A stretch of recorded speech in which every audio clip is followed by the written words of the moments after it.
The wind did not just blow an iron ridge, it scoured. It came screaming down from the blind white peaks of the distant Rockies, gathering speed across 200 miles of short grass prairie until it hit the ramshackle buildings of the town like a physical blow. It drove grit into the eyes of horses and stripped the paint from the false-fronted stores on Main Street, leaving them gray and skeletal against the vast, bruising purple of the twilight sky. Iron Ridge sat on the edge of the high plains in the Dakota Territory, a cluster of wood and ambition huddled against the emptiness. It was a place where winter arrived early and stayed late, and where the silence of the land was so heavy that men drank themselves into a stupor just to stop listening to it. In the center of this wind-battered settlement, the Golden Steer Saloon glowed like an infected wound. Yellow lantern light spilled from its dirty windows, pooling on the wooden boardwalk where the frost was already beginning to knit the dust together. Lily Hart paused outside the batwing doors, shivering in a coat that had been thinned 2 years ago and was now little more than a rag. She pulled the collar up, trying to shield her throat, but the cold found its way in, just as the dust did. She could feel the grit of it between her teeth, a constant reminder of where she was. 3 years ago, she had been Mrs. Hart, the schoolteacher's wife in a green valley 300 miles south. She had owned a lace tablecloth and books with leather bindings. She had walked to a schoolhouse with a bell that rang clear in the morning air.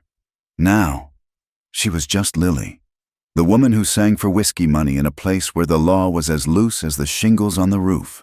She forced herself to breathe. The air smelled of wood smoke, manure, and the sharp, metallic tang of coming snow.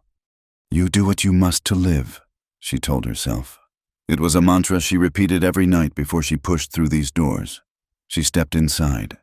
The warmth hit her first, thick with the smell of unwashed bodies, stale beer, and cheap tobacco. Then came the noise, the scrape of boots, the clatter of glass, the low rumble of male voices that dipped and paused as she entered. Heads turned. They always did. Lily kept her chin high, her eyes fixed on the piano in the corner. She knew what they saw. She was 28, her face too thin, her hands roughened by lye soap and cold water, but she still carried the ghost of the beauty she had once been. Her hair was the color of dark honey, pulled back severely, though strays always escaped to frame a face that held too much shadow. She felt the eyes on her back. It was not admiration. It was a hungry, predatory assessment. To the respectable women of the town, the merchants' wives who crossed the street when they saw her coming, she was a stain, a warning of what happened when a woman lost her protection. To the men in the saloon, she was something that had not yet been claimed, a piece of fruit hanging just out of reach, ripening toward rot. She made her way to the small platform near the piano. The piano player, a consumptive man named Silas, who had lost 2 fingers in the war, gave her a brief, pitying nod. Lily did not look at the tables. If she looked, she might see the hunger, or worse, the recognition. Instead, she began to arrange her small stack of sheet music, her fingers trembling just enough that she had to press them flat against the wood. The doors swung open again, letting in a gust of freezing air that made the lantern flames dance. Cole Mercer stepped out of the night and into the haze. He was a tall man, built like the ridges that bordered his land, hard, unyielding, and silent. He wore a heavy sheepskin coat that had seen more winters than most of the men in the room, and his hat was pulled low, casting a shadow over eyes that were the color of flint. He did not look around the room with the restless energy of the cowboys or the nervous darting of the drifters. He stood still, letting the room settle around him.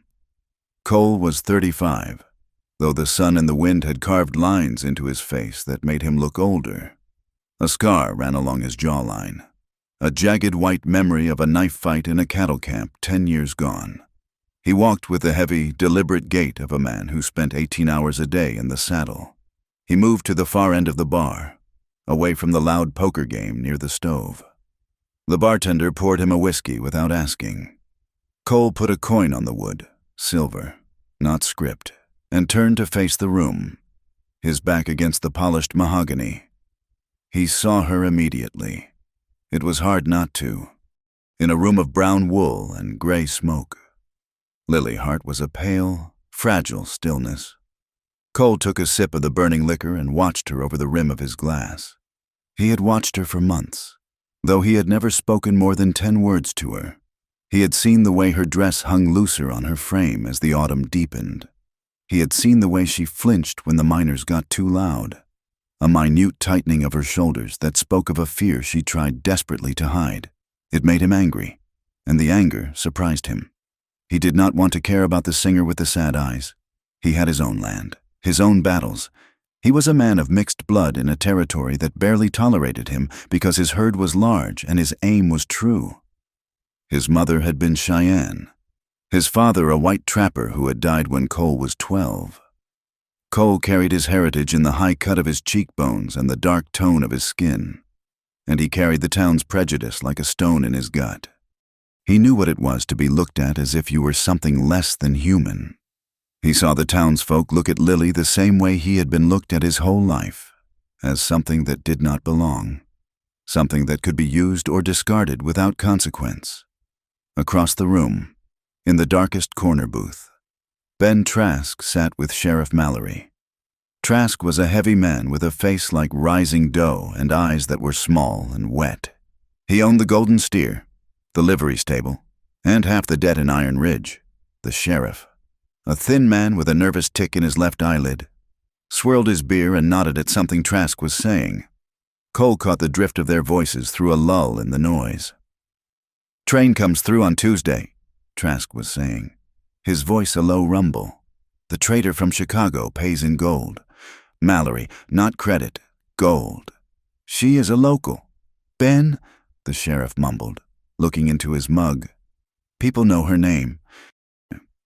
People know she is a widow with no kin and a debt she cannot pay." Trask sneered. "She is livestock, same as the rest, just prettier." Cole's hand tightened on his glass. The whiskey turned sour in his mouth. He looked back at the stage. Lily was singing now, a ballad about a lost soldier.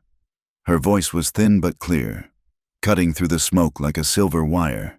It was a beautiful sound, and it sounded entirely alone. When her set ended, the applause was scattered and lewd. A miner in the front row whistled and shouted a suggestion that made Lily stiffen. She stepped off the platform, eyes on the floor, heading toward the back room where she kept her coat. "Lily!" Trask's voice boomed. He did not shout, but the authority in it cut through the din. "My office, now!" Lily froze.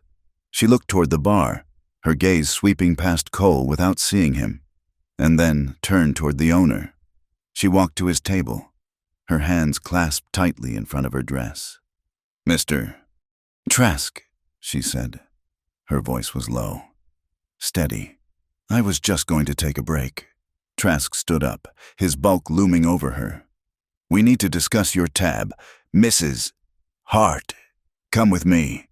He didn't wait for an answer. He turned and walked heavily toward the office door at the back of the saloon. Lily hesitated, glancing at the sheriff. Mallory stared studiously at the foam on his beer. She followed Trask. Cole finished his whiskey in one swallow. He set the glass down with a click that was lost in the noise. He waited a count of 10, then pushed off the bar and walked toward the back hallway. The door to the office was ajar. Cole stopped in the shadows of the corridor, leaning against the rough-hewn wall. He could hear them clearly. $40, Trask was saying. The sound of a ledger slamming shut echoed. "Room, board, that dress you are wearing. You have paid back $4 in 2 months." "The winter has been hard." Lily's voice trembled. "The tips are not what they were." "I need more time, Mr. Trask. Just until spring. I can work at the livery during the day. I can scrub floors." "I do not need a scrub woman," Trask said. "I have a business proposition. There is a man coming through on the Tuesday supply train. He represents a house in St. Louis. High class, silk sheets. You would do well there." There was a silence, sudden and absolute. "You want to sell me?" Lily whispered. The horror in her voice was thick enough to choke on. "To a brothel." "I am selling your debt," Trask corrected smoothly. "You work it off there. It is better than starving here. Lily, look at you. You are skin and bone. No, she said. I will not go. You cannot make me. You have no money, Trask said, his voice dropping, becoming harder. You have no family. You have no husband. You are a vagrant in the eyes of the law, and vagrants go where they are told. I am not a vagrant. Her voice rose.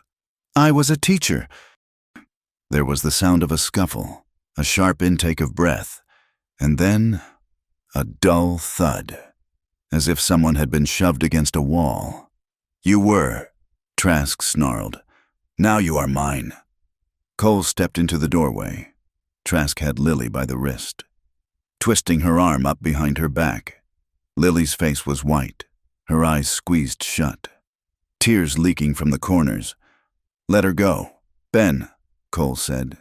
His voice was quiet, but it carried the flat, metallic ring of a hammer hitting an anvil. Trask jumped, releasing Lily. She stumbled back, clutching her wrist, gasping for air. She looked at Cole, her eyes wide with shock and a sudden, desperate hope. Trask smoothed his vest, his face flushing red. This is a private conversation. Mercer, get back to your cows. I heard what you said, Cole said, stepping into the small room. He filled the space, making it feel suffocatingly small. You are not shipping her anywhere. Trask laughed, a wet, rattling sound. Is that so? You going to pay her tab? Half-breed? You going to play hero? He stepped closer to Cole, sneering. She is 4 months behind. Unless you have $50 in gold in your pocket, she goes on that train, and you know the law. Sheriff Mallory signed the transfer order this morning. Cole looked at Lily. She was pressing herself against the filing cabinet, trembling so hard her teeth chattered. She looked at him, begging without words. But $50 was a fortune. It was the price of 3 good horses. It was more than most men in Iron Ridge saw in a year. Cole had money, but it was tied up in feed and fencing for the winter. He did not have $50 in his pocket. You are a son of a bitch, Trask, Cole said. I am a businessman, Trask replied, smiling now. Get out of my office, unless you want to explain to the sheriff why you are trespassing. Cole looked at Trask, measuring the distance to the man's throat. He wanted to hit him. He wanted to tear this whole rotten building down board by board, but violence would only get him thrown in a cell. And then Lily would be truly alone. He looked at Lily one last time. Her eyes were searching his, waiting for him to save her.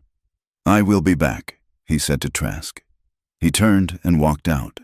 He heard Lily's small, strangled sound behind him, a sound like a bird hitting a window. She thought he was leaving her. She thought he was just another man who had looked at her plight and decided it cost too much to fix. Cole walked back into the main room, his vision red at the edges. He needed money. He needed it tonight. He walked to the poker table. The game was high stakes tonight, cattlemen from the northern range waiting out the storm. Cole pulled out his chair and sat down. He had $70 in silver in his saddlebags outside. Money meant for the new bull he needed in the spring. He would gamble the bull. The next 2 hours passed in a blur of cards and smoke. Cole played with a cold, ruthless focus. He did not drink. He did not speak. He watched the cards, and he watched the office door. Trask had sent Lily back out to sing. She stood on the stage, her face like a porcelain mask. She sang songs of home and hearth, songs that made the drunk men weep, while her own life crumbled beneath her feet. She did not look at Cole. She did not look at anyone. She looked like a woman who had already died and was just waiting for her body to stop moving. Outside, the wind howled, rattling the window panes. At 10 o'clock, Ben Trask walked to the center of the room. He raised his hands for silence. The piano stopped. The room quieted, save for the whistling of the draft. Gentlemen, Trask bellowed, smiling his oily smile. A special announcement tonight. Our lovely Lily, the bird of Iron Ridge, will be leaving us on Tuesday. A murmur went through the crowd. She has been offered a fine position in the city. Trask lied, his voice dripping with false cheer. A place where her talents will be fully appreciated. Someone in the back laughed. What kind of talents? Ben. How much she gonna cost there? Another man shouted. Lily stood on the stage, freezing. Her cheeks burned with a sudden, violent flush of shame. She gripped the edge of the piano, her knuckles white. Trask was stripping her naked with his words, peeling away the last shred of dignity she had managed to hoard. "So let us drink a toast," Trask shouted, raising a glass. "To Lily and her new career." The room erupted in laughter and jeers. Men raised their glasses. They looked at her not as a woman, but as a joke, a commodity. Cole threw his cards down. He had won the last hand. The pile of silver and notes in front of him was substantial. He stood up. The chair legs scraped loudly against the floorboards, a harsh screech that cut through the laughter. He grabbed the pile of money in one large hand and walked to the center of the room. He moved with a violence that silenced the nearest tables. He stopped in front of Trask. He did not look at the saloon keeper. He looked up at Lily. Her eyes met his, wide and terrified. Cole slammed the money onto the nearest table. The sound was like a gunshot. Coins spun and danced on the wood. $60, Cole shouted. His voice was a thundercrack in the sudden silence. "Gold and silver." Trask stared at the money. "What is this? Mercer?" Cole turned to the room. He had to do this. He had to make it irrevocable. He had to make it so that no man in this town would ever think they could touch her again without answering to him. He had to speak their language. "I am buying her debt," Cole snarled, his voice rough and loud, reaching every corner of the room. "And I am taking her," he pointed a calloused finger at Lily. "She is done singing for you, filth." Cole shouted, "She belongs to me now." The room gasped. It was a collective intake of breath that sucked the air out of the saloon. Lily reeled back as if he had struck her. Her mouth opened, but no sound came out. She stared at him, horror dawning in her eyes. She heard what the men heard. She heard a claim. She heard a man buying a woman. "You cannot," she whispered, the words lost in the rising murmur of the crowd. Trask looked at the money, then at Cole. Greed warred with pride in his face. Greed won. He reached out and scooped up the coins. "Done," Trask said, grinning. "She is all yours. Mercer, just get her out of my place." Cole did not wait. He stormed up the 2 steps to the stage. He did not ask her. He did not explain.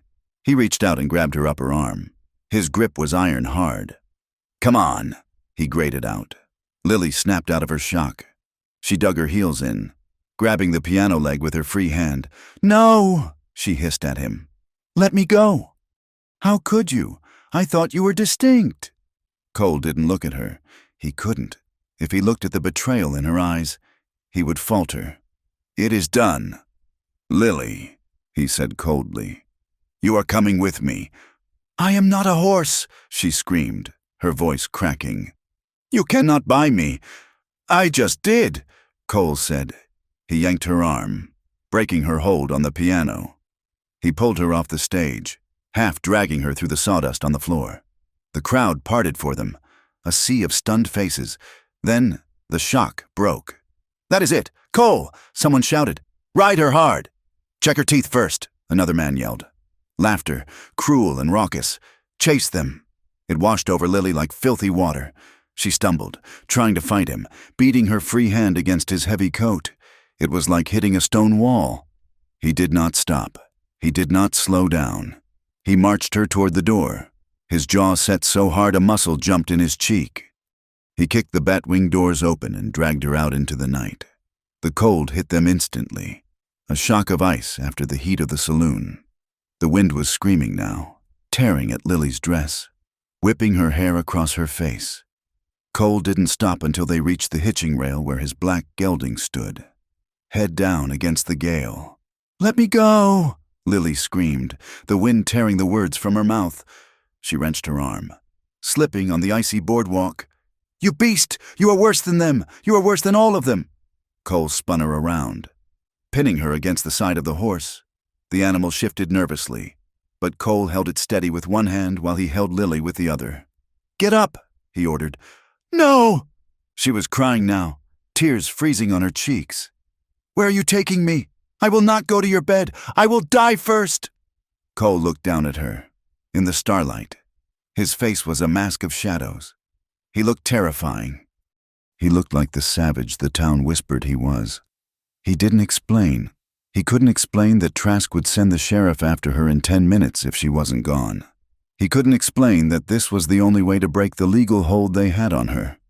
"Get up," he said again, his voice flat. He didn't wait for her to comply.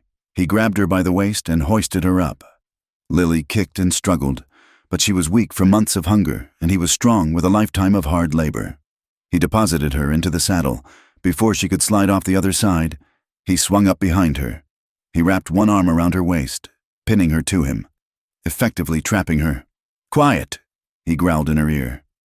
He kicked the horse. The gelding lunged forward, eager to move and generate heat. They clattered down Main Street, past the saloon where the laughter still echoed, past the dark storefronts, past the sleeping houses of the people who had watched Lily fall and done nothing to catch her. Lily sat rigid in the circle of his arm. Her humiliation had calcified into a cold, hard rage. She felt dirty. She felt ruined. The entire town had seen Cole Mercer buy her. They had seen him drag her out like a prize he had won at a fair. There was no going back now. The schoolteacher was dead. The respectable widow was dead. There was only this, a woman stolen in the night, riding into the wasteland with a man she did not know. They left the town behind. The lights of Iron Ridge faded into tiny pinpricks and then vanished. There was only the vast, crushing darkness of the plains. Above them, the sky was a sheet of black ice, spattered with hard, cold stars that looked down with total indifference. Cole stared straight ahead, his eyes watering from the wind. He felt the stiffness of her body against his. He felt her shivering, though he didn't know if it was from cold or hate. He remembered the time the town council had told him his mother couldn't be buried in the church cemetery. He remembered the feeling of helplessness, of being small and brown and worthless in the face of their rules.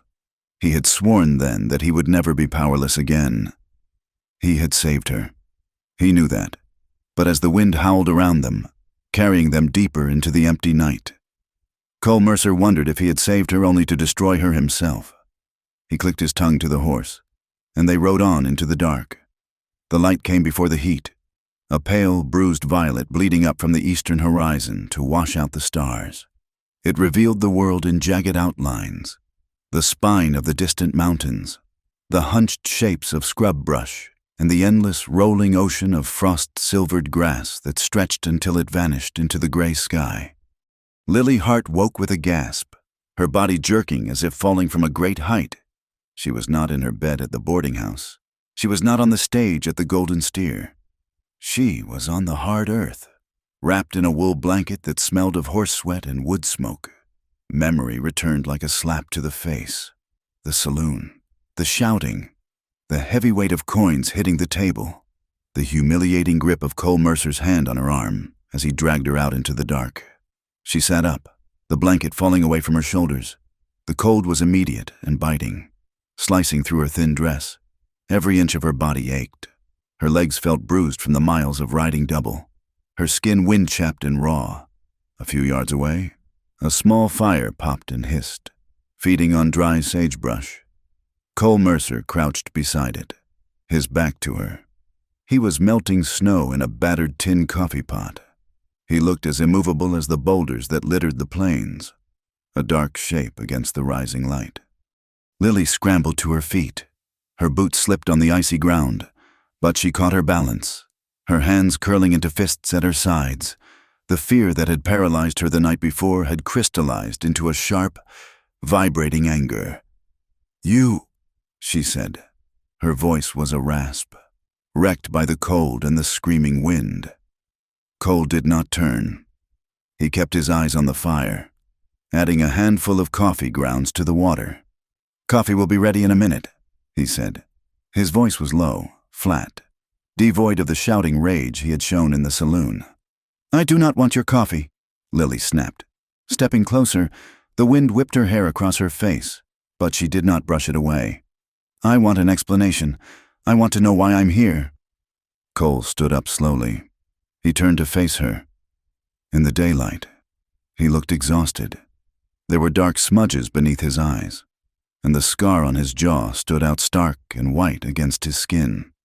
He looked at her not with lust or triumph, but with a weary resignation that confused her. "I told you last night," he said. "I bought the debt." "You bought me," Lily corrected him, her voice rising. "You stood in front of the whole town and traded gold for a woman. You shamed me, Mr. Mercer. You took what little pride I had left and you threw it in the dirt." Cole flinched. It was a small movement, a tightening around the eyes, but she saw it. "Trask was selling you east," Cole said. He gestured vaguely toward the horizon. "To a house in St. Louis. The deal was done. Lily, the sheriff signed the paper. If I had not stepped in, you would be on a wagon with a slaver by Tuesday. So you saved me?" Lily laughed, a harsh, brittle sound. "Is that what you call it? Dragging me out by my hair? Calling me your woman? Taking me to the middle of nowhere?" "I did what I had to do," Cole said stubbornly. "I had to make it look real. I had to make Trask believe I was claiming you, or he would have fought it. He would have raised the price or sent the law after us." "And now?" Lily demanded. She hugged her arms around herself, shivering violently. "What happens now? Am I your property? Do I serve you now instead of the saloon patrons?" Cole's face darkened. The hurt was plain there now, mixing with the anger. He looked at her as if she had struck him. "I'm not Ben Trask," he said roughly, "and I'm not those men in the saloon. You are safe here. No one touches you. No one sells you." "Safe," Lily repeated with scorn. "I am freezing. I am ruined. My name is Mud in Iron Ridge, and I am alone on the prairie with a man who thinks he owns me." Cole took a step toward her, and Lily stepped back, her eyes wide. He stopped instantly, raising a hand palm out. "I do not own you," he said. The words were heavy, difficult for him. "But you cannot go back. You know that. You go back to Iron Ridge, and Trask has you. Or the town runs you out for for what happened last night." Lily fell silent. The truth of it settled on her like a heavy cloak. He was right. The moment he had slapped that money down and she had left with him, the door to her old life had slammed shut. To the town, she was a fallen woman, the mistress of the reclusive, dangerous rancher. If she walked back into town now, she would be spat upon. Or worse, Trask would simply take her by force. "So what is the choice?" she whispered. "Starve here or rot there?" Cole looked at the fire, then back at her. He seemed to be wrestling with a thought, turning it over in his mind to find the edges of it. "I need a housekeeper," he said. He did not look at her when he said it. He looked at the horizon. "My place. It is not fit for company. I am out on the range from dawn to dusk. I need someone to cook, wash, keep the place from falling down." He looked back at her, his dark eyes intense. "You work for me, paid work. I will pay you $10 a month and room and board. You save your money. When you have enough to go somewhere new, somewhere far from here, where no one knows your name, you go, I will ride you to the train myself." Lily stared at him. $10 a month was a fortune compared to the scraps she made singing. It was a way out, a real way out. But she looked at his hands, large, scarred, capable of violence. She looked at the pistol on his hip. She remembered the stories the women whispered about the half-breed rancher who lived like a wolf in the hills. "And the sleeping arrangements?" she asked, her voice steady despite her fear. "You take the bedroom." Cole said, "I will sleep in the loft or the barn. I give you my word. Lily, I will not touch you. We are not together. It is business." Lily studied him. She saw a man who was uncomfortable in his own skin, a man who stood with the defensive posture of someone used to being attacked. But she also saw that he had made coffee. She saw that he had given her the blanket while he had slept in his coat. She had no real choice, but she could pretend she did. She could carve out a sliver of dignity. "I have terms," she said. Cole nodded once. "Name them." "I cook and I clean." Lily said, "I do not warm your bed. I do not entertain your friends. And if you ever lay a hand on me in anger or in lust, I will kill you in your sleep. Mr. Mercer, I swear it on my mother's Bible." Cole looked at her, and for a second, A ghost of a smile touched the corner of his mouth. It vanished as quickly as it came. "Fair enough," he said.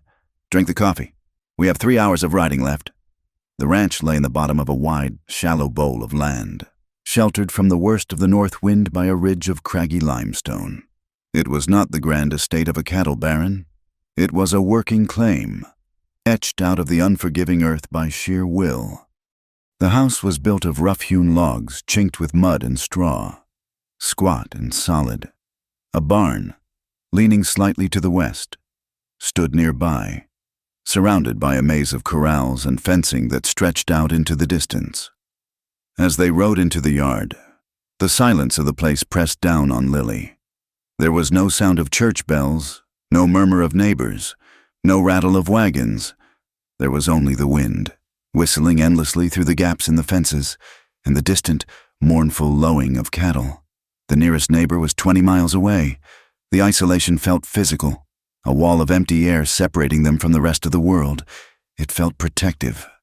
Yes, Trask could not reach her here easily, but it also felt suffocating. If anything happened here, if Cole broke his word, no one would ever hear her scream.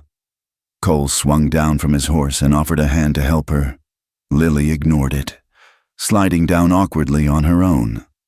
Her legs nearly buckled when her boots hit the dirt, but she grabbed the stirrup leather to hold herself upright. "Go inside," Cole said, taking the reins of his horse. "I have to see to the stock." He led the horse toward the barn without looking back. Lily walked to the house. The front steps were creaky, the wood gray and weathered. She pushed the heavy door open and stepped inside. She stood in the center of the main room, and her heart sank. It was a man's house, in the worst sense. Dust lay thick on every surface, gray and fuzzy like a second skin. The curtains were torn and hung askew, letting in brutal shafts of light that illuminated the grime. A pile of dirty tin plates sat on a table stained with grease. A pair of muddy boots lay kicked in the corner. It smelled of stale tobacco, wood ash, and neglect. It was the home of a man who spent his life outside, who came here only to sleep and eat, viewing the walls as nothing more than a shelter from the rain. Lily felt a wave of despair so strong it nearly knocked her over. This was her life now? This squalor? Then she looked at the dirty plates. She looked at the floor that needed sweeping. She took a deep breath. She took off her thin coat and hung it on a nail by the door. She rolled up the sleeves of her dress. Cleaning was something she understood. Cleaning was order. Cleaning was a way to take a chaotic, frightening world and force it into lines and rows. If she was to be a housekeeper, she would be the best housekeeper this godforsaken territory had ever seen. Not for him, for herself, to prove that she was not just debris swept up by the wind. She found a bucket and a rag, and she went to work. 2 hours later, Lily stepped out onto the porch to shake out a rug. Her hands were gray with dust, and her back ached. But the main room behind her was swept, and the table was scrubbed down to the grain of the wood. A commotion by the corral caught her eye. Cole was there. He had changed into a canvas work shirt, the sleeves rolled up to reveal forearms corded with muscle. He was in the round pen with a horse, a large roan stallion that looked more monster than animal.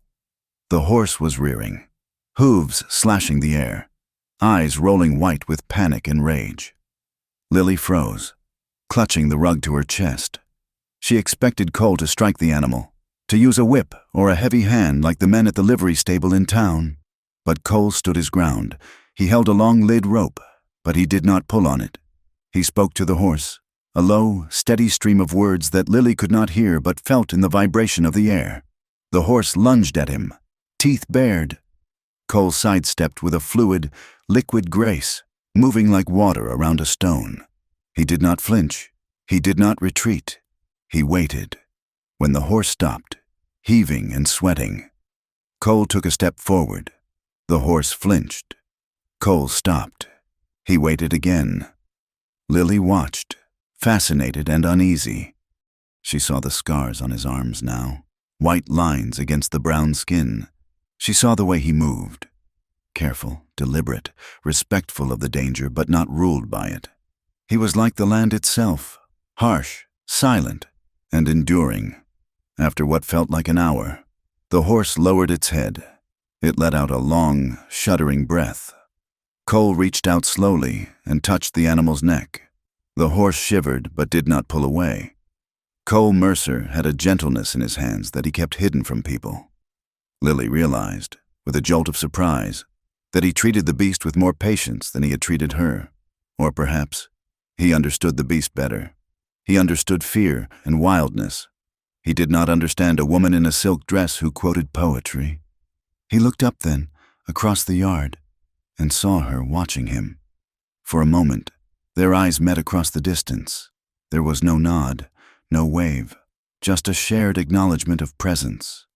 Cole turned back to the horse, and Lily turned back to the house, her heart beating a strange, uneven rhythm. The days that followed fell into a brutal, exhausting pattern.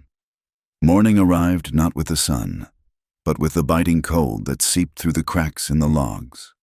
Lily was up before dawn, breaking the ice on the water basin to wash her face. The shock of the cold water was the only thing that woke her fully.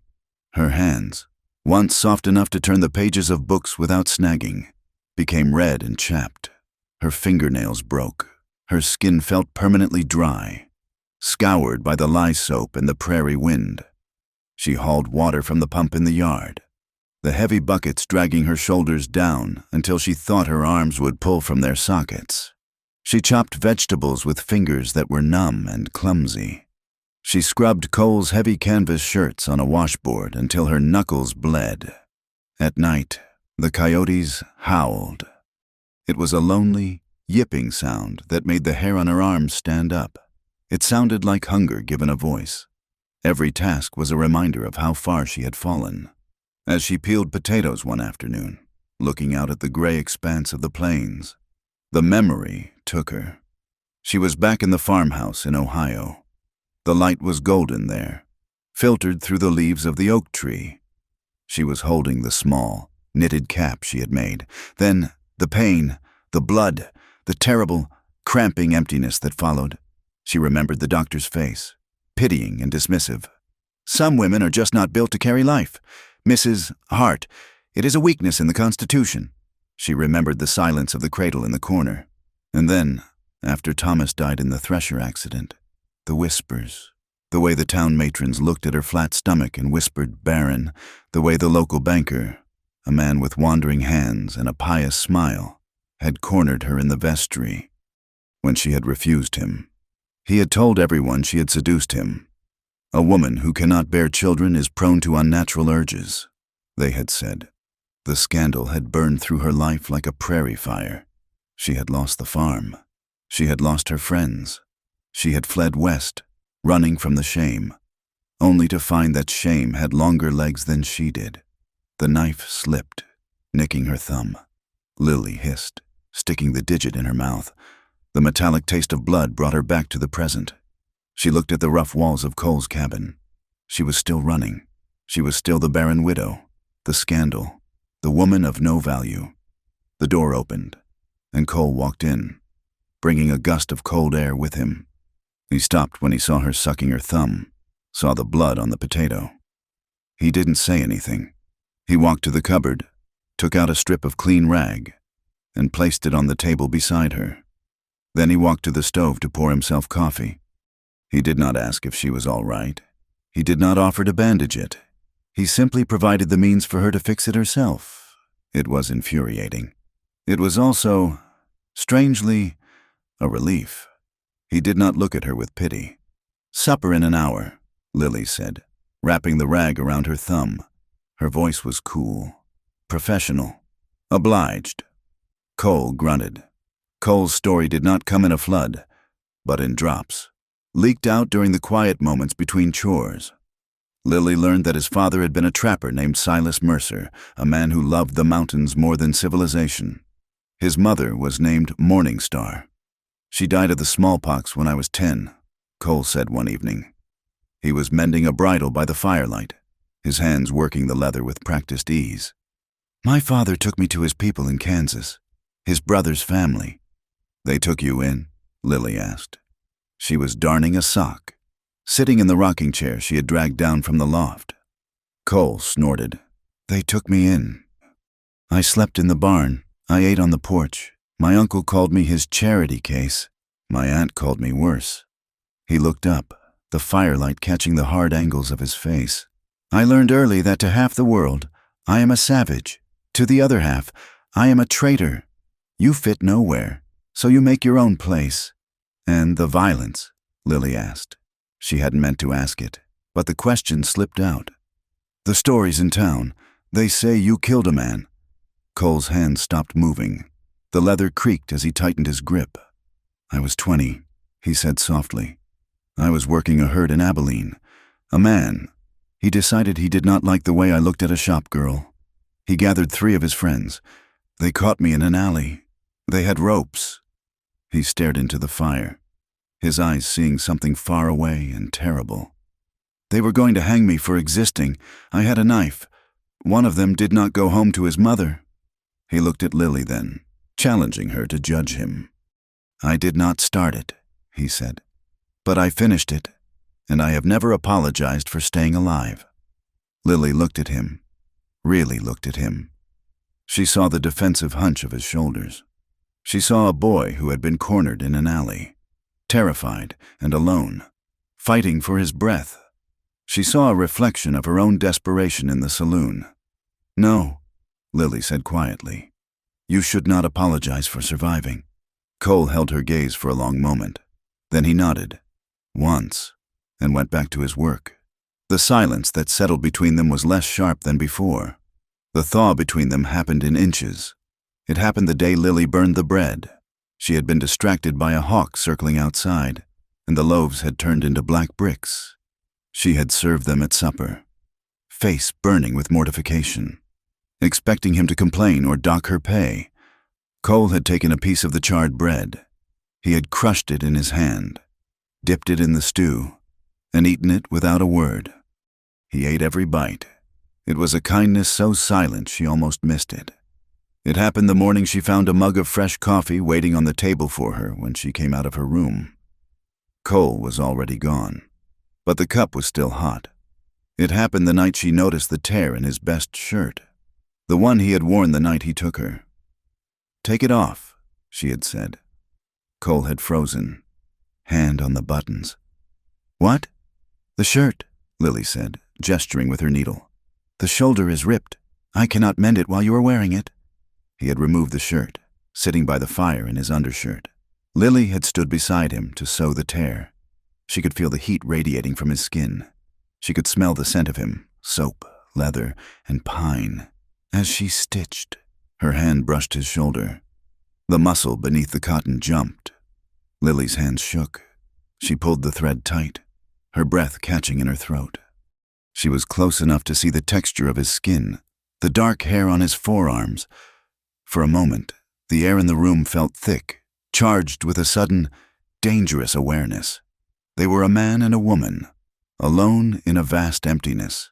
The rules they had set felt very thin. Done, she whispered, biting the thread. She stepped back quickly. Cole put the shirt back on, buttoning it with fingers that seemed less steady than usual. Thank you, he said, his voice gruff. The storm rolled in 3 days later. It was a cold, lashing rain that hammered against the roof like handfuls of gravel. Thunder walked across the plains, shaking the ground. Lily was asleep in her room when she heard the sound, a cry, a strangled, panicked shout from the main room. She grabbed her wrapper and opened the door. The fire had died down to embers, casting a red, hellish glow over the room. Cole was on his bedroll near the hearth. He was thrashing, his legs kicking out, his arms fighting invisible enemies. No, he shouted. Get back! No! It was a sound of pure terror. Lily did not think. She crossed the room and knelt beside him. Cole, she said. Cole, wake up! He did not hear her. He was gasping, his head thrashing from side to side. The rope, he moaned. Do not, the rope! He was back in that alley in Abilene. He was being choked. Lily reached out and put her hand on his shoulder. Cole, you are safe. He jerked awake with a violent start. He scrambled backward. crab walking away from her until his back hit the stone of the fireplace. His chest was heaving. His eyes were wide and wild, unseeing in the dim light. He had a knife in his hand. She hadn't even seen him draw it from under his pillow. "Cole," Lily said softly, raising her hands. "It is me. It is Lily. It was a dream." Cole blinked. His breathing was ragged, loud in the quiet room. Slowly, the wildness faded from his eyes, replaced by a crushing, profound shame. He lowered the knife. He looked at her, kneeling in her nightdress, her hair loose around her shoulders. He looked at the knife in his hand. He turned his face away, hiding his eyes from her.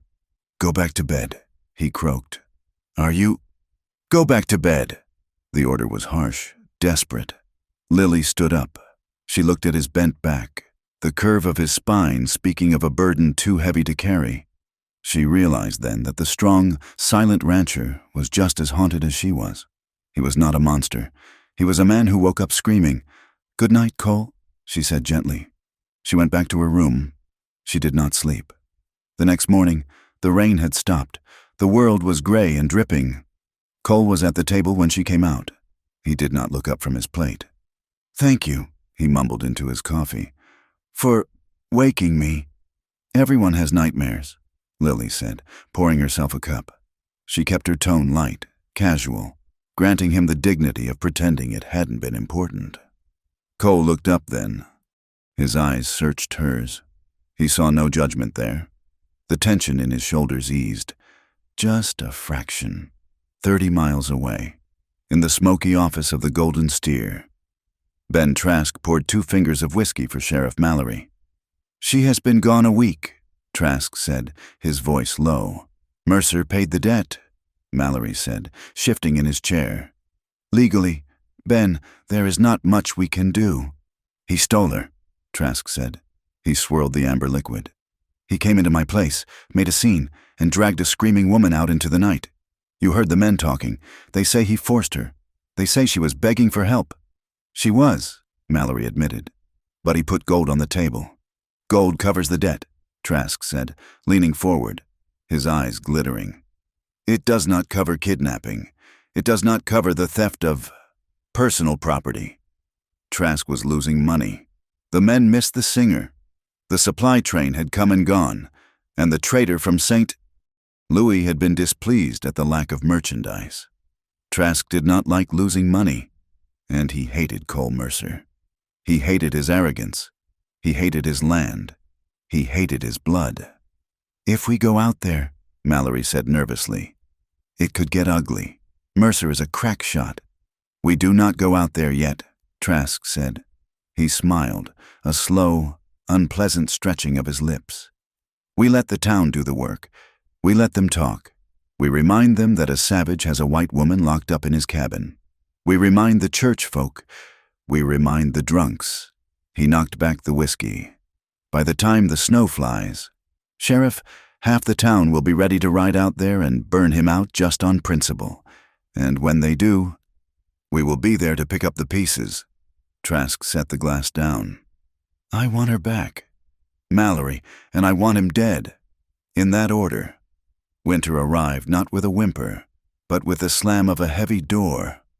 The autumn gold of the prairie grass was bleached white by morning frosts that did not melt until noon, and the sky turned the color of hammered tin, hard and impenetrable. The wind, which had been a constant companion since Lily arrived, sharpened its teeth. It no longer just pushed, it cut, seeking out every gap in the chinking of the log house and every threadbare spot in a coat. The mornings were the hardest. The water in the basin was frozen solid, requiring the handle of a knife to break the crust. Lily's breath fogged in the air before her, white plumes that vanished as quickly as they formed. On a Tuesday morning that felt brittle enough to snap, Lily stood by the woodpile behind the cabin. She wore a heavy woolen shawl Cole had found in an old trunk, wrapped tight over her coat, but the cold still gnawed at her bones. She held the axe with hands that felt clumsy and stiff. She swung the axe. It struck the log with a dull thud, biting in only an inch and sending a shock wave up her arms that rattled her teeth. The wood, A piece of seasoned oak refused to split. "Damn it," she whispered, the curse feeling strange on her tongue. She wrenched the axe free and swung again. The angle was wrong. The blade glanced off the side of the wood, burying itself in the frozen dirt near her boot. Lily let out a sharp breath, her heart hammering. She had nearly taken off her own toe. She stared at the axe handle, frustration burning hot behind her eyes. She hated feeling useless. She hated that this land required a strength she did not seem to possess. A shadow fell over her. She turned to find Cole standing there. He had come from the barn, carrying 2 buckets of milk.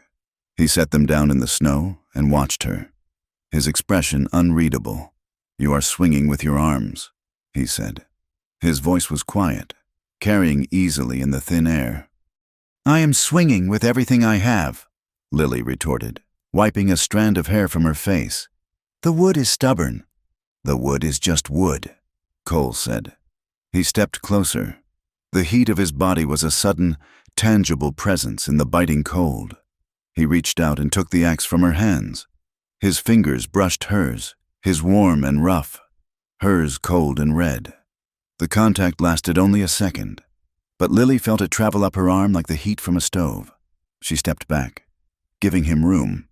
"It is in the hips," Cole said. He set a fresh log on the stump. He did not look like he was preparing for a great effort. He stood loose, relaxed. Then he moved. It was a fluid motion, the axe rising and falling in one smooth arc. There was a sharp crack, and the log fell away in 2 perfect halves. "Let the weight of the head do the work," he said. "Do not fight it. Guide it." He set up another log and handed the axe back to her. Lily hesitated, then took the handle. She could still feel the warmth of his grip on the wood. She set her feet the way he had. She tried to loosen the tension in her shoulders. She swung. It wasn't perfect, but the axe bit deep, splitting the wood 3/4 of the way down. "Better," Cole said. He didn't leave immediately. He stayed and stacked the wood as she split it. They worked in a rhythm, the thwack of the axe and the clatter of the wood the only sounds in the immense silence of the plains. For the first time since she had arrived, the silence did not feel heavy. It felt shared. The days grew short, the sun retreating behind the mountains by late afternoon, plunging the ranch into a long, blue twilight. The evenings were forced upon them, trapping them inside the small radius of the firelight. In the beginning, the hours after supper had been filled with a strained, suffocating quiet. Lily would read from the few books she had found in the trunk, a water-damaged Bible, a book of poetry, and a treatise on animal husbandry, while Cole stared at the fire or worked on his gear. They moved around each other like 2 repelling magnets, careful not to touch, careful not to speak more than was necessary. But the winter wore down their defenses. The wind howling outside made the circle of light inside feel like a sanctuary, and sanctuaries demanded communion. It started with small things. "My mother used to sing that," Cole said one night, looking up from the bridle he was mending. Lily lowered her book. She hadn't realized she was humming. "It is an old hymn, Abide With Me. She sang it in Cheyenne," Cole said. "It sounded different, like the wind in the grass." "I would like to hear that," Lily said softly. Cole didn't sing it, but he nodded. The silence that followed was softer.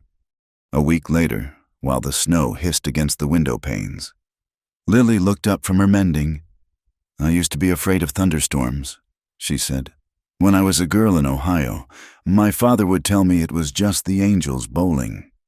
Cole chuckled, a low, rusty sound that Lily found she liked. "My uncle told me it was the thunderbirds fighting. He said if you hid under the bed, they would think you were a mouse and eat you. You had to stand on the porch and face it." "That sounds terrifying," Lily said. "It cured me of hiding," Cole replied, his eyes crinkling at the corners.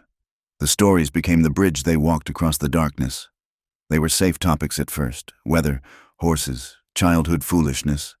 But as the nights deepened, the stories cut closer to the bone. One night, the fire was burning low, casting long, dancing shadows on the walls. Lily had been staring at the flames for a long time. the book open but unread in her lap. The weight of the past few years was pressing on her chest, heavy and suffocating. "They blamed me," she said. She didn't look at Cole. Cole stopped oiling his boots. He sat very still. "Who blamed you?" "The town, my husband's family." Lily's voice was steady, but it was a fragile steadiness, like thin ice. When I lost it." She saw Cole's hands tighten on the leather boot, his knuckles turning white. "It was a boy," she whispered. "I was 6 months along. I fell in the garden, just a stumble. But the pain started that night." She took a shuddering breath. "The doctor said it was a weakness in me. He said some fields are not meant to grow corn. My mother-in-law." She told Thomas, my husband, that I had done it on purpose. She said I was too fond of my books and my teaching, that I didn't want to be a mother. "That is a lie," Cole said.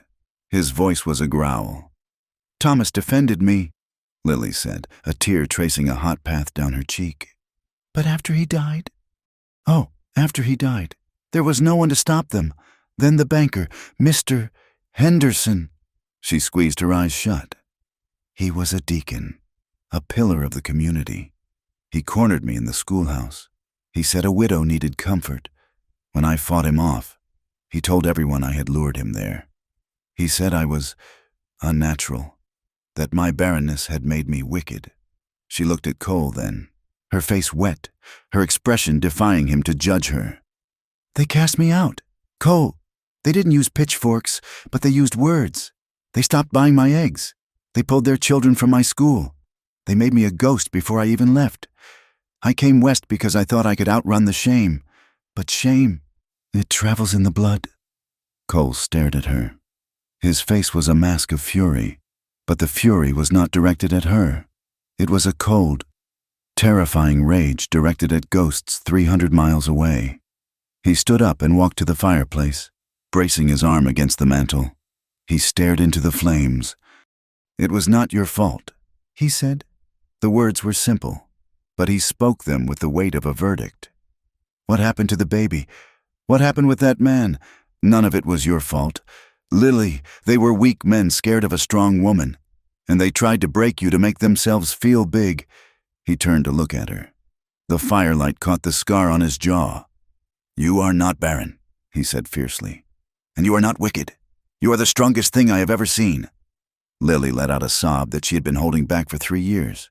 It broke something loose in her chest. "I feel like I am poison," she whispered. "Everyone I love leaves or dies, and everywhere I go, ruin follows."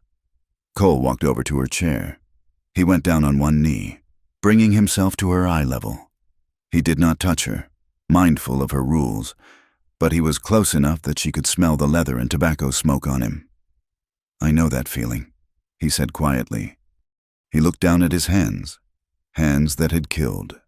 Hands that had worked. Hands that were now trembling slightly.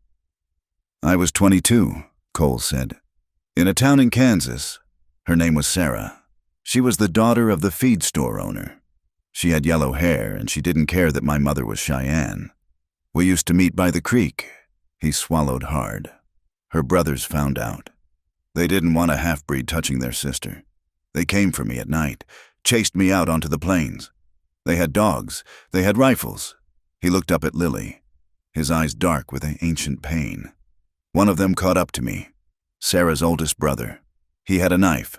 We fought in the mud. I didn't want to kill him. Lily, I just wanted to get away. But the knife, it went into him." Cole looked at his hands again as if he could still see the blood. "I ran. I have been running ever since. I built this place in the middle of nowhere because I thought if I stayed away from people, I couldn't hurt them. I am dangerous. Lily, I ruin things. I look at something beautiful, and it breaks." Lily looked at him, this rugged, terrifying man who was terrified of himself. She saw the boy who had been chased by dogs. She saw the man who had bought her debt not to own her, but because he couldn't stand to see another person destroyed by prejudice. She reached out. It was instinct, bypassing her fear. She laid her hand over his clenched fist. "You didn't break me. she said softly. You caught me. Cole stared at her hand on his. He looked like he wanted to turn his hand over and lace his fingers with hers, but he didn't. He just breathed, a long, shaky exhale, as if he had been holding his breath for 10 years. We are a pair, he murmured. 2 cracked cups. Maybe, Lily said, a small, sad smile touching her lips. But we still hold water. The peace of the cabin was a fragile thing, constantly besieged by the reality of the territory. It was a week later, on a night when the moon was hidden behind racing clouds, that the outside world came crashing back in. They were finishing supper when the sound of barking cut through the wind. Cole's dog, a scruffy mix of wolfhound and terrier that usually slept under the porch, was raising an alarm. Cole was on his feet instantly. He moved with a speed that always startled Lily, blowing out the lamp and grabbing the Winchester rifle from above the door. Stay here, he ordered. No, Lily said. She grabbed her coat. I am not staying in the dark, wondering if you are dead. Cole looked at her, saw the set of her jaw, and didn't argue. Stay behind me. Keep your head down. They went out into the freezing wind. The night was a swirling confusion of shadows. The dog was barking furiously toward the south pasture, near the fence line that bordered the open range. They saddled the horses in the dark, fingers fumbling with cold leather. They rode out, the horses' hooves muffled by the dusting of snow. As they crested the ridge overlooking the south fence, they saw it, a small fire flickering in a ravine.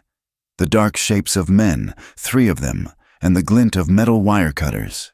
They were cutting the fence, preparing to drive a dozen of Cole's steers out into the open range where they could be rebranded or butchered. Drifters, Cole hissed. Or hired men. He pulled the rifle from its scabbard. Stay here, Lily. He nudged his horse forward, descending the slope. Lily watched, her heart in her throat. She saw how exposed he was. 1 man against 3 in the wide, dark world. Hey! Cole's voice boomed out, loud and authoritative. The men at the fence jumped. One of them scrambled for a shotgun leaning against a post. Touch that gun and you are dead, Cole shouted. He jacked the lever of his rifle. The clack-clack sound distinct and terrifying in the cold air. The man froze. Mercer? One of the men called out. His voice wavered. Step away from the fence, Cole ordered. He rode closer. The rifle trained on the center of the group. Drop the cutters. We was just passing through, the man lied, raising his hands. Got turned around. You get turned around with wire cutters in your hand often? Cole asked coldly. Lily urged her horse forward, unable to stay back. She rode up beside Cole. The men looked at her, surprised to see a woman in the saddle, her hair whipping in the wind, looking like a fury. That is the woman, one of the drifters muttered. The one from the saloon. Shut your mouth, Cole snarled. The menace in his voice was palpable. He shifted the aim of the rifle. For a second, Lily thought he was going to shoot. She saw the tension in his trigger finger. She saw the old violence rising up in him, the wolf answering the challenge. Cole, she said sharply. The sound of her voice seemed to snap him back. He didn't lower the rifle, but his shoulders dropped an inch. Get on your horses, Cole said to the men. Ride south. If I see you on my land again, I will not ask you to leave. I will bury you here. The men didn't wait. They scrambled onto their mounts, leaving the wire cutters in the snow, and galloped away into the darkness. Cole watched them go. The rifle still raised. He sat there for a long time, until the sound of their hoofbeats faded. Cole, Lily said again. He lowered the gun. He turned to look at her. His face was pale in the moonlight, his eyes wide and adrenaline bright. He looked terrified of what he had almost done. He whispered. I wanted to, but you didn't, Lily said. They rode back to the ranch in silence. The adrenaline was fading, leaving behind a cold, shaking reaction. When they led the horses into the barn, the lantern light cast long, swinging shadows. The smell of hay and warm animal bodies was thick in the air. Cole began to unsaddle his horse, his movements jerky. Lily stood by the stall door. Her hands were trembling so hard she couldn't undo her coat buttons. The fear she had suppressed during the confrontation came rushing back. The violence of the world felt so close, so inevitable. "I hate this," she gasped. Cole turned. "I hate being afraid," Lily cried, her voice cracking. "I hate that men can just come and take. I hate that we have to live with guns in our hands. I'm so tired. Cole, I'm so tired of fighting." She sank down onto a hay bale, burying her face in her hands. Cole crossed the distance between them. He didn't touch her immediately. He stood before her, a solid wall against the fear. "I am here," he said. "I will not let them take anything." Lily looked up. Tears were streaming down her face. "It is not just the cattle. It is everything. It is my life. I feel like I am standing on the edge of a cliff every day." She swayed, the exhaustion overtaking her. Cole caught her. He put his hands on her shoulders to steady her. His grip was firm, warm, and grounding. Lily grabbed the lapels of his coat, holding on as if he were the only solid thing in a spinning world. They stood there in the dim lantern light, chests heaving, the air between them charged with the electricity of survival. They were alive. The blood was singing in their veins. Lily looked up at him. She saw the flecks of gold in his dark eyes. She saw the worry, and beneath the worry, a hunger that mirrored her own. She felt a pull in her stomach, a tightening that had nothing to do with fear. It was the old, forbidden longing, the desire to be held, to be known, to be possessed not as a thing, but as a woman. "Cole," she whispered. His hand slid from her shoulders to cup her face. His thumbs brushed away the tears on her cheeks. His touch was rough, calloused, and incredibly tender. "Lily," he breathed. His voice was wrecked. "I want to stop fighting," she whispered. "Just for a minute." "You do not have to fight me," he said. He leaned in. Lily tilted her head back. Her lips parted. She wanted him to kiss her. She wanted him to kiss the fear away, to burn out the memory of the cold wind. Their faces were inches apart. She could feel his breath on her lips. Then panic spiked in her chest. The memory of Ben Trask, of the men in the saloon, of the whispers, of the shame. If she did this, if she gave in, would she be what they said she was?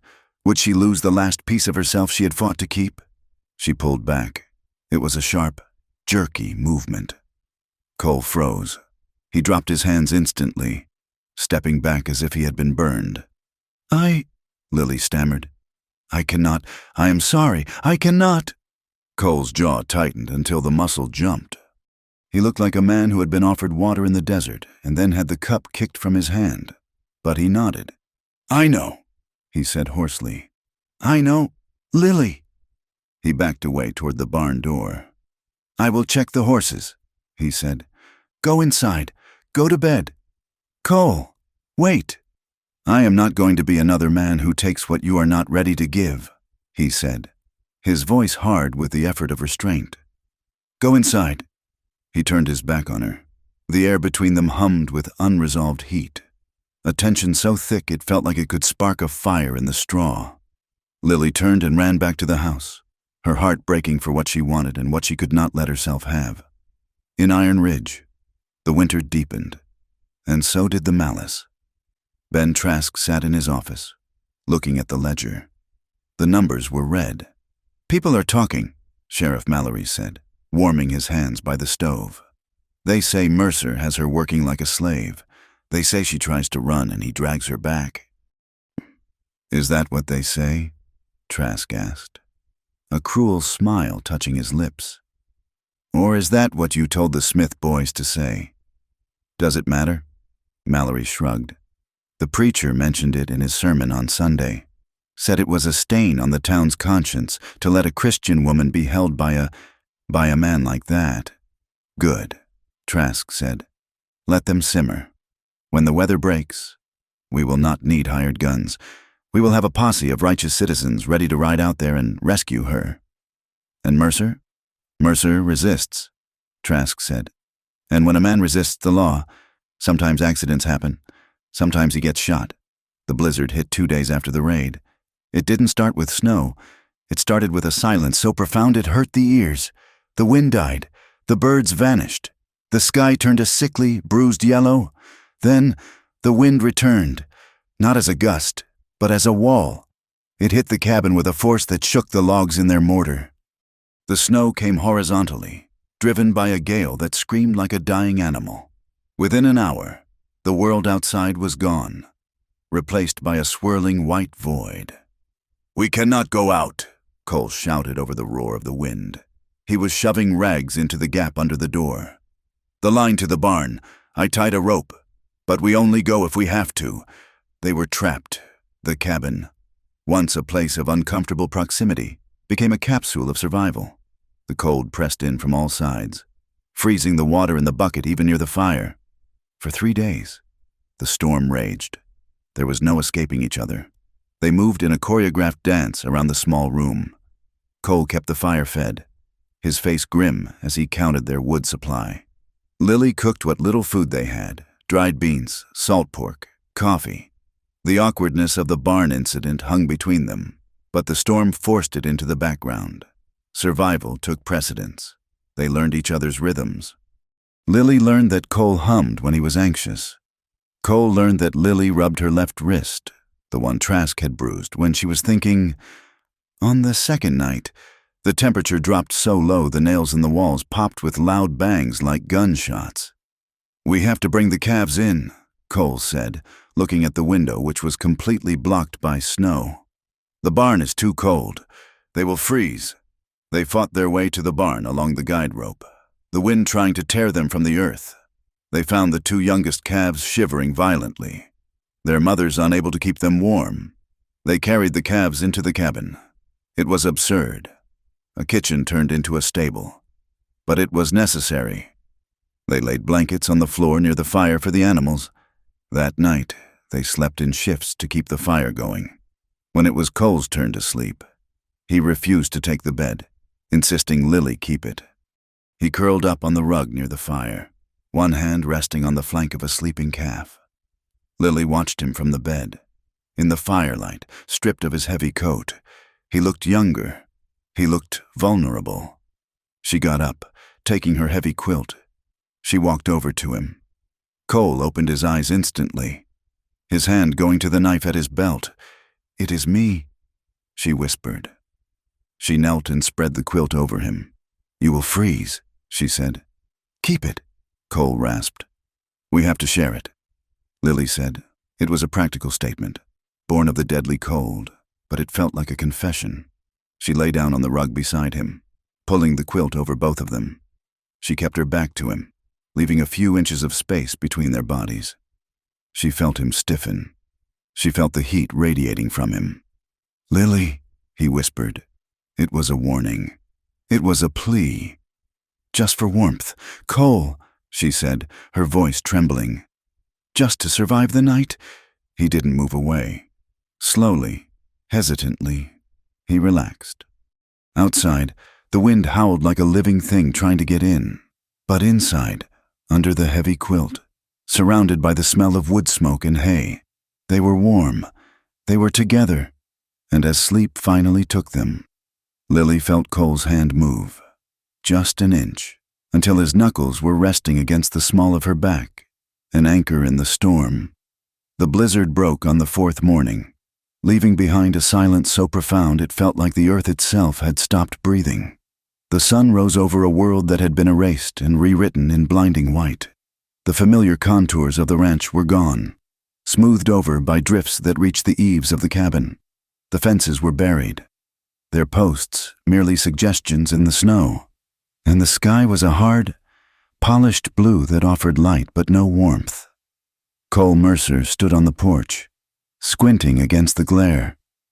He had been out since first light, digging a path to the barn, his breath plumed in the air, thick and white. When he came back inside, his face was grim, the lines around his mouth etched deep with worry. "The fences are down," he said, stomping snow from his boots. "The drift on the south ridge must be 10 feet deep, and the herd is scattered." Lily looked up from the stove where she was melting snow for water. The cabin felt different now, smaller, more intimate after their days of confinement. The smell of him, wood smoke, wool, and man, was woven into the air she breathed. "How bad is it?" she asked. "Bad enough," Cole replied, reaching for his heavy sheepskin coat. "I have to ride out. If the wire is down, the cattle will drift with the wind. They could be miles away by now, or frozen standing up." He didn't say the other thing that was on his mind, but Lily heard it in the heavy thud of his gun belt as he buckled it around his hips. Wolves. And men who acted like wolves. "I am coming with you," Lily said. Cole paused, his hands on his gloves. He looked at her, ready to argue. "It is 10 degrees below zero. Lily, the snow is belly-deep on the horses." "And you cannot herd stray cattle and fix fence alone," Lily said, grabbing her own coat. "I am not staying here to pace the floor and wonder if you are dead in a drift. I am coming." She set her jaw in a way that he had come to recognize. It was the look she wore when she chopped wood. The look she wore when she refused to let the fire die. It was a look that said she was done being fragile. Cole studied her for a moment, a flicker of admiration warring with his protective instinct. He nodded once. "Bundle up," he said. "If you lose a toe to the frost, do not blame me." The ride was a brutal education in the hostility of the high plains. The world was a blinding sheet of white that seared the eyes.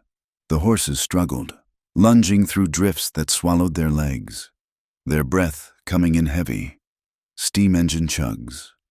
Lily followed in Cole's wake, her scarf wrapped around her face until only her eyes were visible. The cold was a physical weight, pressing against her chest, searching for any gap in her clothing. Her fingers inside her mittens ached, then burned, then went dangerously numb. She forced herself to wiggle them, terrified of the frostbite stories Cole had told her. They rode for hours, checking the draws and coulees where cattle might have sought shelter. They found small groups of steers huddled together, their backs coated in ice, alive but exhausted. Cole drove them toward the lower pastures, shouting commands that were snatched away by the wind. It was past noon when they reached the eastern ravine, a jagged scar in the earth that usually offered good shelter. Cole pulled his horse up short. He raised a hand, signaling Lily to stop. He dismounted, sinking to his knees in the snow. He walked toward a patch of trampled ground near a stand of cottonwoods. Lily rode closer, her heart beating a nervous rhythm against her ribs. "What is it?" "Tracks," Cole said. His voice was flat, dangerous. He brushed snow away from a set of prints. They were not the wandering, aimless tracks of lost cattle. They were driven, and overlaying the hoof prints of the steers were other prints, shod horses. "Someone drove them out," Cole said, standing up. He looked toward the southeast, toward town. 20 head, maybe 30. They cut them out during the storm and drove them into the ravine to hide their tracks until the snow stopped. "Rustlers?" Lily asked, though the word felt too small. "Ben Trask," Cole corrected. "He knows I am leveraged for the winter. If I lose this herd, I cannot pay the note on the land come spring. He's not just trying to steal cows. Lily, he is trying to bleed me dry." He swung back into the saddle, his movements sharp with anger. "The tracks are fresh enough. They moved them out this morning when the sun broke." "Are we going after them?" Lily asked, looking at the grim set of his jaw. "No," Cole said, turning his horse. "We are outnumbered, and we are tired. We go back. I will round up what is left and move them closer to the house. Tonight, I will sit up with the rifle." He looked at her, his eyes dark. "I am sorry. Lily, it seems peace is not something we are allowed to have." They turned back toward the ranch, the sun beginning its long, sliding descent toward the mountains. The shadows on the snow turned long and blue, stretching out like grasping fingers. They were crossing a ridge about 2 miles from the cabin when the crack of a rifle shattered the afternoon silence. It was a sharp, dry sound, like a branch snapping, followed instantly by the zing of lead passing through the air inches from Lily's head. "Get down!" Cole roared. He spurred his horse, putting himself between Lily and the ridge line to the east. Another shot rang out, kicking up a spray of snow near his horse's hooves. "Ride!" Cole shouted. slapping the rump of Lily's mare. "For the ravine! Go!" Lily's horse bolted, panicked by the noise and the sudden movement. She clung to the saddle horn. Her body pitched forward. She heard Cole's horse thundering behind her, heard him shouting to draw the fire. A third shot echoed, louder this time. She heard a sickening, meaty thud, followed by a grunt of pain from behind her. Lily hauled on the reins, skidding her horse to a halt in the shelter of a shallow wash. She turned, her heart in her throat. Cole was still in the saddle, but he was slumped forward, his left arm hanging uselessly at his side. Blood, bright and shocking red, was already soaking the sleeve of his sheepskin coat. "Cole!" she screamed. He slid from the horse, his boots hitting the snow with a heavy crunch. He stumbled, falling to one knee. His face was gray, drained of blood. In an instant, "Stay down," he gasped, fumbling for the pistol at his hip with his good hand. "There are two of them, by the rocks." Lily looked up at the ridge. She saw the dark shapes of men moving against the skyline, repositioning for a better shot. They were pinned down. Cole was hit, and if those men came over the ridge, they would kill him. Fear, cold and paralyzing, washed over her. But beneath the fear was something else, a white-hot rage. Ben Trask. It was always Ben Trask. He wanted to sell her. He wanted to starve them. Now he wanted to kill the only man who had ever treated her with dignity. "No," she whispered. She saw Cole's rifle scabbard on his saddle. The horse was dancing nervously a few feet away. Lily didn't think. She moved. She scrambled through the snow, grabbing the reins of Cole's horse. She yanked the Winchester from the leather scabbard. It was heavy, heavier than the axe, heavier than anything she had ever held. "Lily, no!" Cole shouted, his voice weak. "Get back!" She didn't listen. She braced the rifle against the side of the wash, resting the barrel on a rock. She didn't know how to aim for a man. She didn't want to kill, but she knew how to make noise. She levered around into the chamber, the mechanical clack-clack sounding loud in her ears. She pointed the barrel toward the rocks where the men were hiding and pulled the trigger. The recoil slammed into her shoulder like a mule kick. The report was deafening. The bullet went high, singing off the rocks, but it had the desired effect. "Damn it, she is armed!" a voice shouted from the ridge. Lily gritted her teeth against the pain in her shoulder and worked the lever again. She fired again and again. She pumped 3 shots into the air as fast as she could, creating a wall of sound and fury. "Pull back!" the voice on the ridge yelled. "It is not worth it." She heard the sound of retreating hoofbeats, fading away into the distance. Lily slumped against the snowy bank, the rifle slipping from her numb fingers. Her ears were ringing. Her shoulder throbbed. She was shaking so hard her teeth chattered. "Lily!" The voice was faint. She turned. Cole was lying in the snow, his eyes half closed. The stain on his coat had spread, turning the wool dark and heavy. She scrambled over to him, falling to her knees. "I am here. They are gone." You shot at them," Cole whispered, a look of disbelief and wonder in his eyes. "I shot at the sky," she said, her voice trembling. "But they ran." She grabbed his good arm. "We have to get you home. Can you stand?" "I do not know," Cole admitted. "You have to," Lily said fiercely. "I cannot lift you. Cole, you have to stand." The next hour was a blur of agony. Lily practically dragged him to his horse. She had to bully him, shout at him, and shove him to get him into the saddle. He was dead weight, his consciousness flickering in and out. She tied his hands to the saddle horn so he wouldn't fall. She mounted her own horse and grabbed his reins, leading them back across the white, silent hell of the plains. Every step the horse took seemed to jar Cole, drawing a groan from his lips that tore at Lily's heart. The wind picked up again, blowing snow over their tracks, as if trying to erase the evidence of their existence. By the time the cabin came into view, the sun was gone. The world was blue and gray. Getting him off the horse and into the house was harder than the ride. They collapsed together through the door, Lily taking his weight as he stumbled. They fell onto the rug before the fire, Cole landing heavily, Lily sprawling beside him. The warmth of the room hit them, The calves, still in their corner, lowed softly. Lily scrambled up. She locked the door. She added wood to the fire until it roared. Then she turned to Cole. He was unconscious. His skin was clammy and pale, the scar on his jaw standing out like a brand. "Do not die," she commanded, her voice breaking. "Do not you dare die on me, Cole Mercer." She grabbed her sewing scissors. With trembling hands, she cut away the heavy sheepskin coat, then the flannel shirt beneath. The fabric was stuck to the wound with drying blood, and she had to peel it away. Apologizing with every inch, the bullet had passed through the fleshy part of his upper shoulder. It had missed the bone, she thought, and it had gone clean through. But the hole was ugly, puckered and oozing. She needed water. She needed whiskey. She needed to be steady. She fetched the basin and the bottle of cheap rye Cole kept in the cupboard.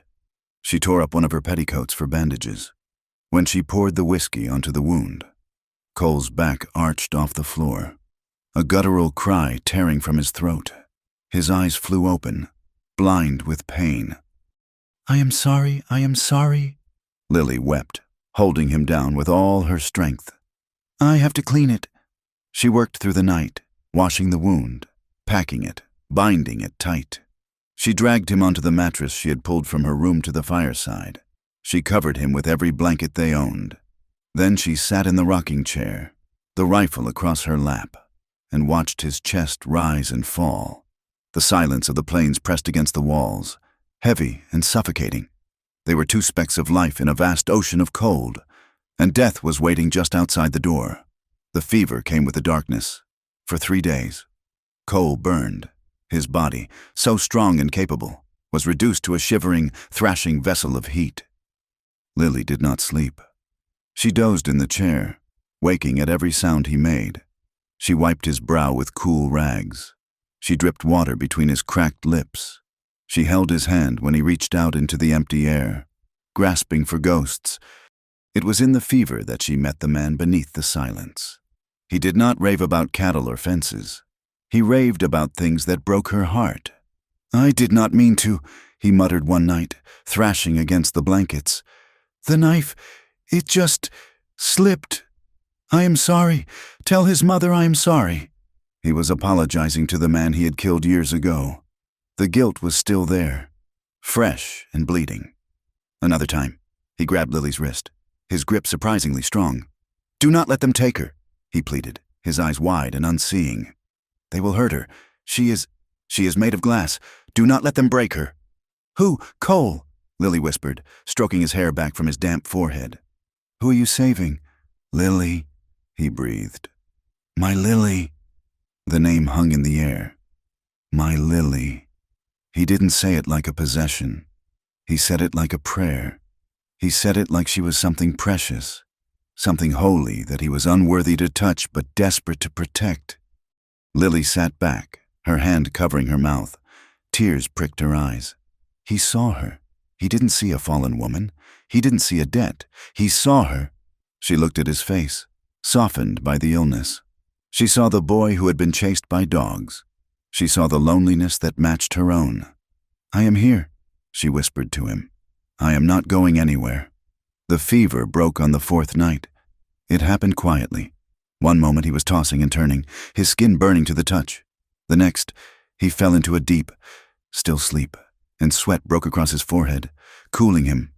Lily, exhausted beyond measure, laid her head on the edge of the mattress, near his arm. Her hand found his, her fingers curling loosely around his rough palm. She closed her eyes, just for a moment. She woke to the feeling of a thumb brushing the back of her hand. She lifted her head. The lamp was burning low, casting a golden circle of light over the bed. Cole was watching her. His eyes were clear, dark, tired, but clear. "You are alive," Lily breathed. A sob of relief escaped her throat. "You stayed," Cole rasped. His voice was a wreck, dry as dust. "Where else would I go?" Lily asked, wiping her eyes. She reached for the cup of water and held it to his lips. He drank greedily, some of the water escaping to run down his chin. Lily wiped it away with her thumb without thinking. Cole looked at her. He looked at the dark circles under her eyes, the exhaustion in her posture. "You should not have to do this," he whispered. "Nurse a half-breed gunman in a shack." "Stop it," Lily said firmly. "You deserve better." Cole said. He turned his head away, staring at the ceiling. "You deserve a house with windows that do not rattle. You deserve a man who can buy you silk, not one who gets shot and bleeds on your floor. I am just a hard life. Lily, that is all I have to give." Lily looked at him. She thought of the man in the saloon who had stood up for her when no one else would. She thought of the man who had taught her to chop wood, who had eaten her burnt bread, who had covered her with a quilt to keep her warm. She thought of the way he had said her name in his fever. "I had a soft life once," Lily said quietly.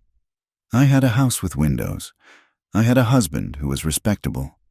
And when the world turned on me, none of that saved me. Respectability is just a thin coat of paint. Cole, it peels off in the rain." She took his hand in both of hers. She squeezed it, needing him to feel her presence. "I do not want silk," she said, her voice shaking. "I want to be safe. I want to be seen. You see me, Cole?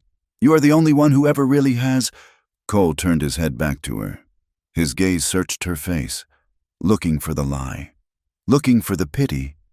"I want you," Lily whispered. The confession terrified her, but it felt right. It felt true. "I have wanted you for a long time, but I was afraid. I was afraid that if I gave in, I would just be property again, something taken." She took a deep breath. "I do not want to be taken. Cole, I want to choose." She leaned closer. "And I choose you." Cole stared at her. His chest rose and fell rapidly. "Lily, can I kiss you?" she asked. Cole didn't answer with words. He lifted his good hand, his fingers trembling, and cupped the back of her neck. He pulled her down slowly, giving her every chance to pull away. She didn't pull away. Their lips met. It was not the kiss of a romance novel. It tasted of salt and sickness and whiskey. But it was real. It was warm. It was an opening of doors that had been bolted shut for years. Cole kissed her with a desperate tenderness, as if he were holding a butterfly. Lily kissed him back with a fierce hunger, pouring all her fear and all her hope into the contact. They broke apart, breathless. Lily's forehead rested against his. She was crying again, silent tears that dripped onto his cheek. "I thought I would never have this again," she whispered. "You have me," Cole vowed, his voice thick with emotion. "For as long as I draw breath, Lily, you have me." They stayed like that for a long time. The storm of the world locked outside, the quiet of the room wrapping around them like a shield. They did not rush. In the days that followed, as Cole's strength returned, they lived in a new, tentative intimacy. There were no grand declarations, only small touches, a hand on a shoulder, a lingering look across the table. Cole kept his promise. He did not press her. He slept on the pallet by the fire even after he was well enough to move, letting her keep the bed. "I will wait," he told her one night, watching her brush her hair by the firelight. "I would rather wait 100 years than see regret in your eyes." The snow began to melt. It turned the world into a slush of gray mud. The streams swelled, roaring with runoff. The air turned softer, smelling of wet earth and waking grass. Spring was coming, and with spring, the road to town opened. A rider came through a week later. It was Old Man Miller, a neighbor from 20 miles north who stopped to water his horse. He looked at Cole's bandaged shoulder, then at Lily, who was serving coffee on the porch. "You folks best be careful," Miller said, looking uncomfortable. "There is talk in Iron Ridge." "What kind of talk?" Cole asked, leaning against the railing. "Ben Trask," Miller said. "He is telling everyone you stole those cattle that went missing in the storm. Says he has witnesses who saw your brand on them, and—" He glanced at Lily. "He says you stole the woman, too. Says you are holding her against her will. Sheriff is talking about a warrant." Cole's face hardened into stone. "That is a lie." Truth does not matter much when folks are angry and looking for a hanging, Miller said. He tipped his hat to Lily. I would keep your heads down, or keep riding west. Miller rode off, leaving a cloud of dread in his wake. Cole turned to Lily. We could go, he said. Pack the wagon, leave the herd, head for Montana, start over. Lily looked at the muddy yard. She looked at the barn they had repaired. She looked at the fields where the green shoots of grass were pushing through the snow. She thought about running. She had run from Ohio. She had run from her memories. If they ran now, Trask won. If they ran, they were admitting guilt. They would be fugitives, looking over their shoulders for the rest of their lives. She felt a spark in her chest. It was the same spark that had made her pick up the rifle. No, Lily said. Cole looked at her, surprised. I am done running, Lily said. Her voice gained strength. I am done letting men like Ben Trask write my story. If we run, we are what they say we are. Thieves. Whores. She turned to Cole, her eyes blazing. We go back, she said. We go to Iron Ridge. We stand in front of that town, and we tell them the truth. We face them. Cole hesitated. He looked at his shoulder, then at the gun on his hip. It is dangerous, Lily. They might arrest me. They might shoot me. Then we fight, Lily said. But we fight standing up. I will not hide in this cabin waiting for them to come burn us out. Cole looked at her, this woman who had arrived broken and freezing, now standing tall, fierce as a lioness. He realized that he wasn't protecting her anymore. She was standing beside him. He nodded slowly. A grim smile touched his lips. All right, Cole said. When the road's clear, we go back. The spring of 1878 came to the high plains like a fever breaking. It was a season of violence and beauty, arriving in fits and starts. One day the wind would blow warm from the south, smelling of wet earth and sage, turning the snow into roaring rivers of slush that choked the gullies. The next, a hard frost would snap the necks of the early crocuses, a reminder that winter still held the land by the throat. The ranch was a muddy island in a sea of new grass. The creek that bordered the property, usually a trickling ribbon, was now a swollen, brown torrent that tore at its banks. Inside the cabin, the air felt different too. The desperate, huddled survival of the blizzard had given way to a nervous anticipation. They were no longer fighting the elements. They were preparing to fight the world. Lily spent her evenings not with a book, but in front of the small, cracked mirror above the washstand. She rehearsed. He was going to sell me, she whispered to her reflection, her hands gripping the edge of the basin. It was not a debt. It was a sale. She watched her own face. It was thinner than it had been a year ago, the bones sharper, but the eyes were different. The fear that had lived there for so long had hardened into something like steel. I am not a whore, she said, testing the word that she knew the town used for her. And I am not a victim. I am a witness. Cole watched her from the table where he was cleaning his rifle. He did not interrupt her. He knew she was building armor, layer by layer, for the battle to come. He had his own preparations. He rode out to the Miller place 2 days after the roads cleared. John Miller was a hard man, a widower who raised sheep and cattle and had no patience for the corruption that rotted Iron Ridge from the inside out. They stood by Miller's fence, 2 men in muddy coats, speaking in low tones. I heard Trask talking to the sheriff back in November, Miller admitted, spitting a stream of tobacco juice into the dirt. About the Chicago arrangement, I thought it was cattle, but when you took the girl, well, it made sense. Will you say that in front of a judge? Cole asked. Miller looked at the distant mountains. Trask holds the note on my feed bill. Cole. If I speak against him, he calls it in. If you do not speak, Cole said quietly, then there is no law in this valley. Just Ben Trask's wallet. Miller grimaced. He looked at Cole, then at the scar on his jaw. You are asking a lot. Mercer, I am asking for the truth, Cole said. Miller sighed, kicking a clod of mud. I will be there. I cannot promise I will be loud. But I will not lie if asked. It was a start. A fragile network of allies was forming, men and women who were tired of the fear, but terrified to break it. The day they rode into Iron Ridge, the sky was a brilliant, hard blue, and the wind was stripping the last of the dead leaves from the cottonwoods. They rode side by side. Lily wore her best dress, a simple gray wool that she had mended and brushed until it looked respectable. She sat tall in the saddle, her spine rigid. Cole rode his black gelding, his face a mask of stone, his rifle scabbard empty but his pistol prominent on his hip. As they passed the first houses, the town seemed to hold its breath. A woman sweeping her porch stopped and stared, her broom forgotten. Two men loading a wagon paused, crates in their hands, watching with open hostility. The whispers started like the hiss of dry grass catching fire. "That is her?" a voice floated from a doorway. "The one he keeps?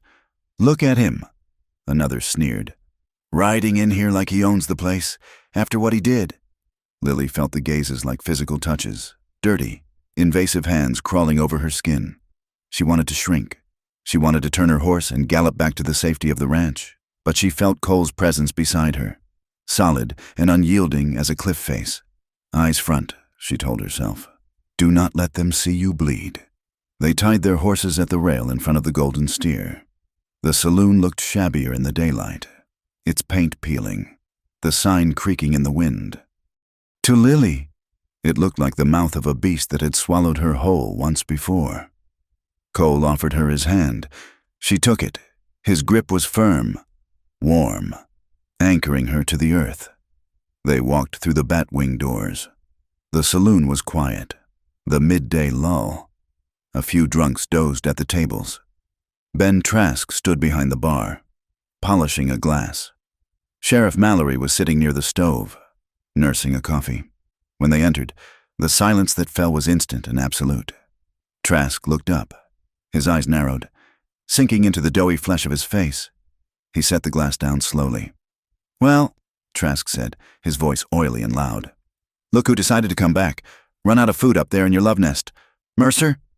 Cole did not rise to the bait. He walked to the center of the room, Lily beside him. He stopped 10 feet from the bar. "We are here to settle things." "Trask," Cole said.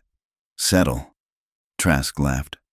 "The only thing you are settling is your tab, and the price of the cattle you stole." "I stole nothing," Cole said. "And I am not here to pay a tab," Lily said. Her voice shook, just a little, but it carried. She stepped forward, separating herself slightly from Cole. She stood on the very floorboards where she used to sing for pennies. "I am here to tell the truth," she said. Trask sneered. "The truth? From a whore who ran off with a half-breed?" The word hung in the air, ugly and violent. "I am not a whore," Lily said, her voice rising. "And I did not run off. You tried to sell me, Ben Trask. You told me in your office that I was going to a brothel in St. Louis to pay my debt. You told me I had no choice." She turned to Sheriff Mallory. The lawman shifted in his chair, refusing to meet her eyes. "And you knew," she accused him. "You signed the transfer order. You were going to let him ship me like cattle." "Now see here," Mallory blustered, standing up. "That is slander, Mrs. Hart. You are distraught. You do not know what you are saying." "I know exactly what I am saying," Lily said. "Cole Mercer did not kidnap me. He bought my debt to save me from you." The room had begun to fill. Men from the street, sensing a confrontation, had drifted in. They stood along the walls, watching, listening. Trask slammed his hand on the bar. "He bought you because he wanted to use you. Look at what he did. Dragged you out of here screaming. Does that look like a rescue?" "It looked like what you understand." Cole cut in. His voice was cold. "I spoke your language. Trask, brute force and money. Because it is the only language you respect. You are disturbing the peace," Mallory said, his hand resting on his gun. "I am going to have to ask you to surrender your weapon. Mercer, you are under arrest." It was a trap. If Cole gave up his gun, they would lock him in a cell, and Lily would be defenseless. Cole didn't move. I am not surrendering anything until a judge hears this." "We do not have a judge," Mallory said. Stepping forward, "Actually," a voice came from the back of the room. "You do." A tall, gray-haired man in a dusty traveling coat stepped out of the shadows. It was Judge Henry Caldwell, a circuit rider who covered the territory from Bismarck to the Badlands. He had arrived on the morning stage, unnoticed in the drama. "I am passing through on my way to Deadwood," Caldwell said. He looked from Trask to Cole, his eyes shrewd and tired. "But it seems I have stumbled into a court of public opinion. If there are accusations of human trafficking and kidnapping, Sheriff, I suggest we convene a hearing immediately." Trask paled. A circuit judge was not part of the plan. The hearing was held an hour later in the back room of the town hall, a cramped, stuffy space that smelled of dry rot and old paper. It was not a courtroom. There was no gavel, no bailiff. Just a table for the judge and rows of mismatched chairs filled with curious, hostile townsfolk. Trask and Mallory sat on one side, looking smug. They had the town on their side. They had the rumors. Cole and Lily sat on the other. They were alone, save for old Miller, who sat in the back row, hat in his hands. Judge Caldwell looked over his spectacles. "Mrs. Hart," he said, "you may speak." Lily stood. Her hands were trembling, so she clasped them together in front of her. She looked at the faces in the room, the women who had shunned her, the men who had leered at her. "My name is Lily Hart," she began. "I was a teacher in Ohio. I was a wife." She told them everything. She didn't just speak of the saloon. She spoke of the slow, grinding destruction of her life. She spoke of the husband who died, the baby she lost, the lies that had driven her west. She spoke of the hunger that had forced her to sing, and the fear that had lived in her throat every night. "Mr. Trask told me I was livestock," she said, her voice ringing in the small room. "He said I had no value but my body. He was going to sell me for $50.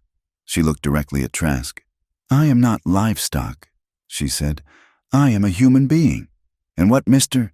Mercer did, it was ugly. It was terrifying.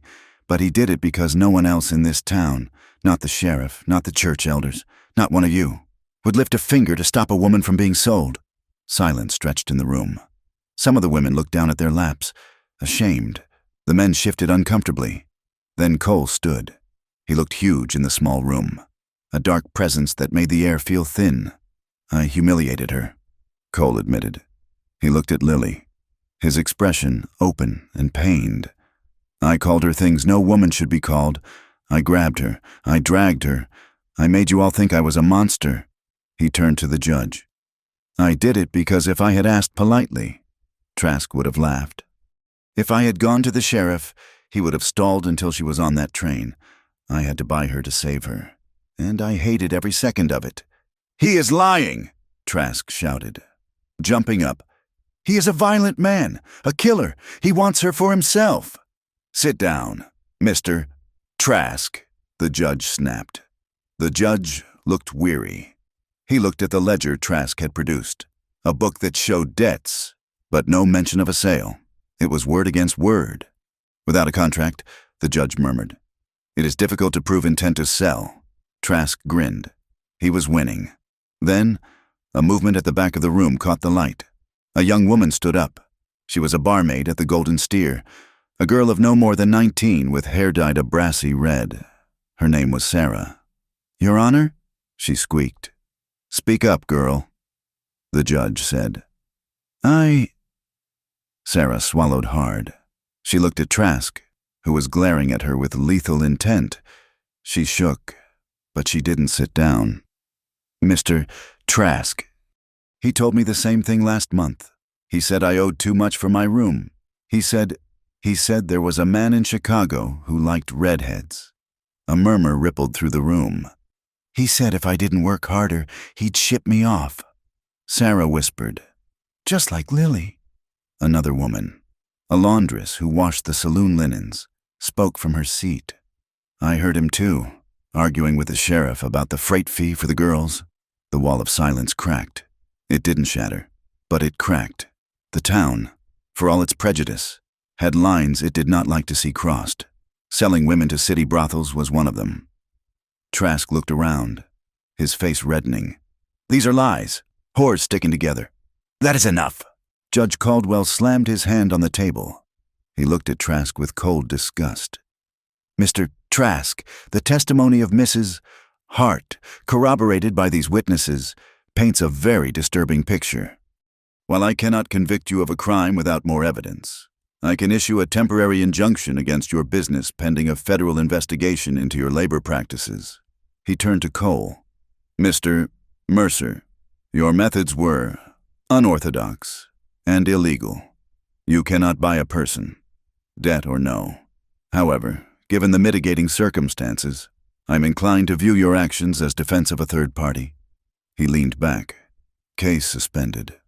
"Trask, you are fined $200 for operating a disorderly house. Sheriff, I will be writing to the governor about your record keeping." It was not a victory. It was a reprieve, but it was more than they had hoped for. They walked out of the town hall into the late afternoon sun. The crowd parted for them, but the hostility was still there, mixed now with confusion. Ben Trask stood on the steps, his eyes burning with hate. "This is not over. Mercer," Trask hissed as they passed. "You watch your back." "You watch yours," Cole said. They couldn't ride back to the ranch. Night was falling, and the horses were tired. Cole had a small holding pen and a lean-to barn on the edge of town, where he kept cattle before shipping them. They decided to stay there and ride out at first light. It was a mistake. The tension in town had not dissipated. It had curdled. Trask's hired hands were drinking in the alleyways, muttering about the fine, about the uppity half-breed and his lying woman. Cole and Lily were in the small tack room of the barn, eating a cold supper of bread and cheese. The air was thick with the smell of dry hay and nervous energy. "We did it," Lily whispered. She felt lightheaded, drained. "We stood up. We poked a bear," Cole said grimly. He was checking his pistol. "Do not sleep too soundly. Lily." He was right. It started at midnight. Lily woke to the smell of smoke, not the comfortable smell of a wood stove, but the acrid, choking stench of burning oil and dry timber. "Cole!" she screamed. Cole was already up. "Fire!" They burst out of the tack room. The front of the barn was a wall of orange flame. Someone had doused the entrance with kerosene and thrown a torch. The fire was climbing the walls with terrifying speed, roaring like a waterfall. Inside the barn, 10 of Cole's best steers were screaming, trapped in their pens. "The animals!" Cole shouted. He grabbed a blanket and dipped it in the water trough, throwing it over his head. "Get out! Lily! Run to the river!" "No!" Lily yelled.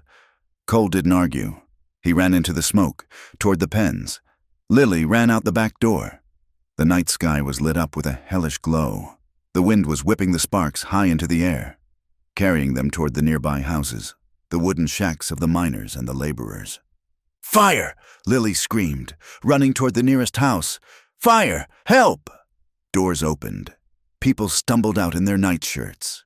They saw the barn engulfed, the sparks raining down on their own roofs. Panic set in. "It will take the whole row," a man shouted. Lily grabbed a bucket from a bewildered woman's porch. "The river," she commanded, her voice cutting through the chaos. "Form a line. Pass the buckets. If we do not stop it here, the whole town burns." She didn't look like a fallen woman then. She looked like a general. She ran to the riverbank, filling the bucket, hauling it up the slope. "Move!" she yelled at the men who were standing and staring. "Move or burn!" Shamed into action, or perhaps just terrified. They moved. A bucket brigade formed. Men, women, even children joined the line.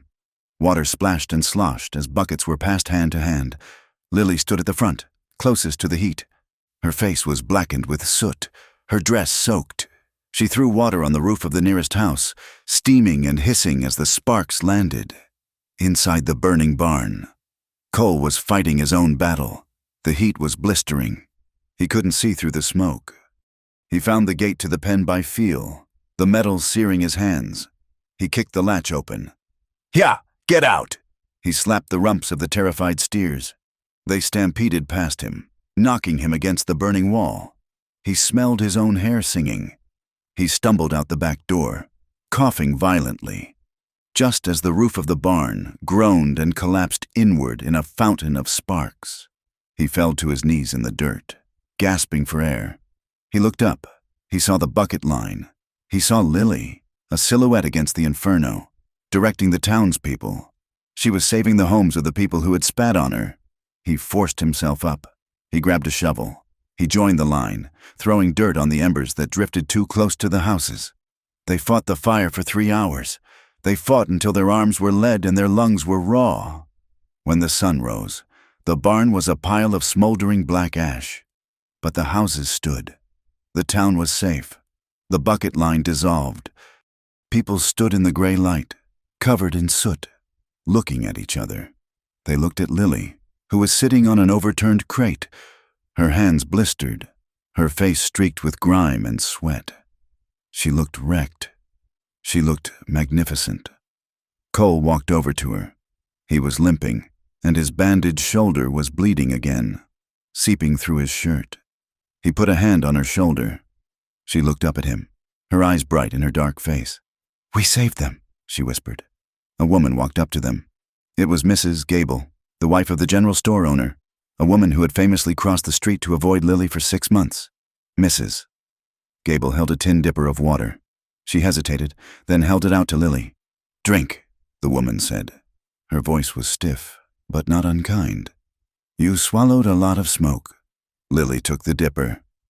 "Thank you, Mrs." Gable looked at the charred remains of the barn, then at Cole. "My husband has some lumber," she said. "He might be willing to offer a discount." "Seeing as you saved our roof," it wasn't an apology. It wasn't acceptance, but it was a crack in the ice. Other people nodded. A man tipped his hat to Cole. They were still the rancher and the singer. They were still a scandal. But they were also the ones who had stood between the town and the fire.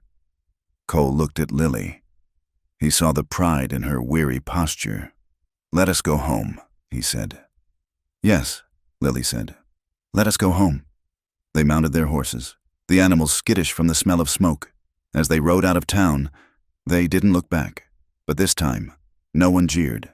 The town watched them go in silence. A silence that held a grudging, newfound respect. The judgment of the territory court did not come down like a hammer from God. It came down like the weary sigh of a man who had seen too much dust and too little justice. Judge Caldwell sat behind the scarred oak table in the makeshift courtroom, wiping his spectacles with a handkerchief that had gone gray with travel. The room was stifling, packed with bodies that smelled of sweat, wool, and anticipation. Outside, the wind rattled the window panes, a constant reminder that the law of man was a fragile thing compared to the law of the prairie. "Ben Trask," the judge said, his voice scratching like dry leaves. "This court finds your business practices to be irregular." Trask stood, his hat in his hands, his face a mask of simmering resentment. He did not look like a man who was afraid. He looked like a man who was inconvenienced. "You are fined $500 for the operation of a disorderly house and for the solicitation of illicit contracts," the judge continued. "Furthermore, the Golden Steer is ordered to close its doors for a period of 30 days, pending a full inquiry by the federal marshal's office into allegations of human trafficking." A murmur rippled through the room. $500 was a staggering sum, enough to buy a small herd of cattle. Closing the saloon for a month was a death sentence for Trask's immediate cash flow. The judge turned his gaze to Sheriff Mallory. The lawman shrank in his seat, his badge catching a dull glint of light. "Sheriff," Caldwell said, his tone dropping an octave, "I am stripping you of your authority effective immediately. A temporary marshal will be appointed until an election can be held.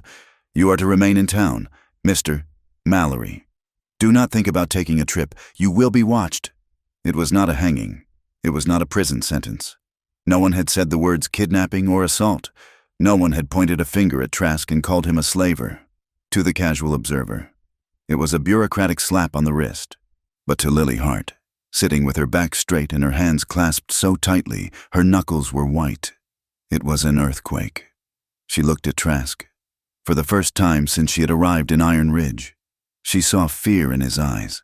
He had lost his shield, he had lost his prophet, and he had lost his power to terrify her. The judge gathered his papers. "Court is adjourned." The room exhaled. Lily stood up.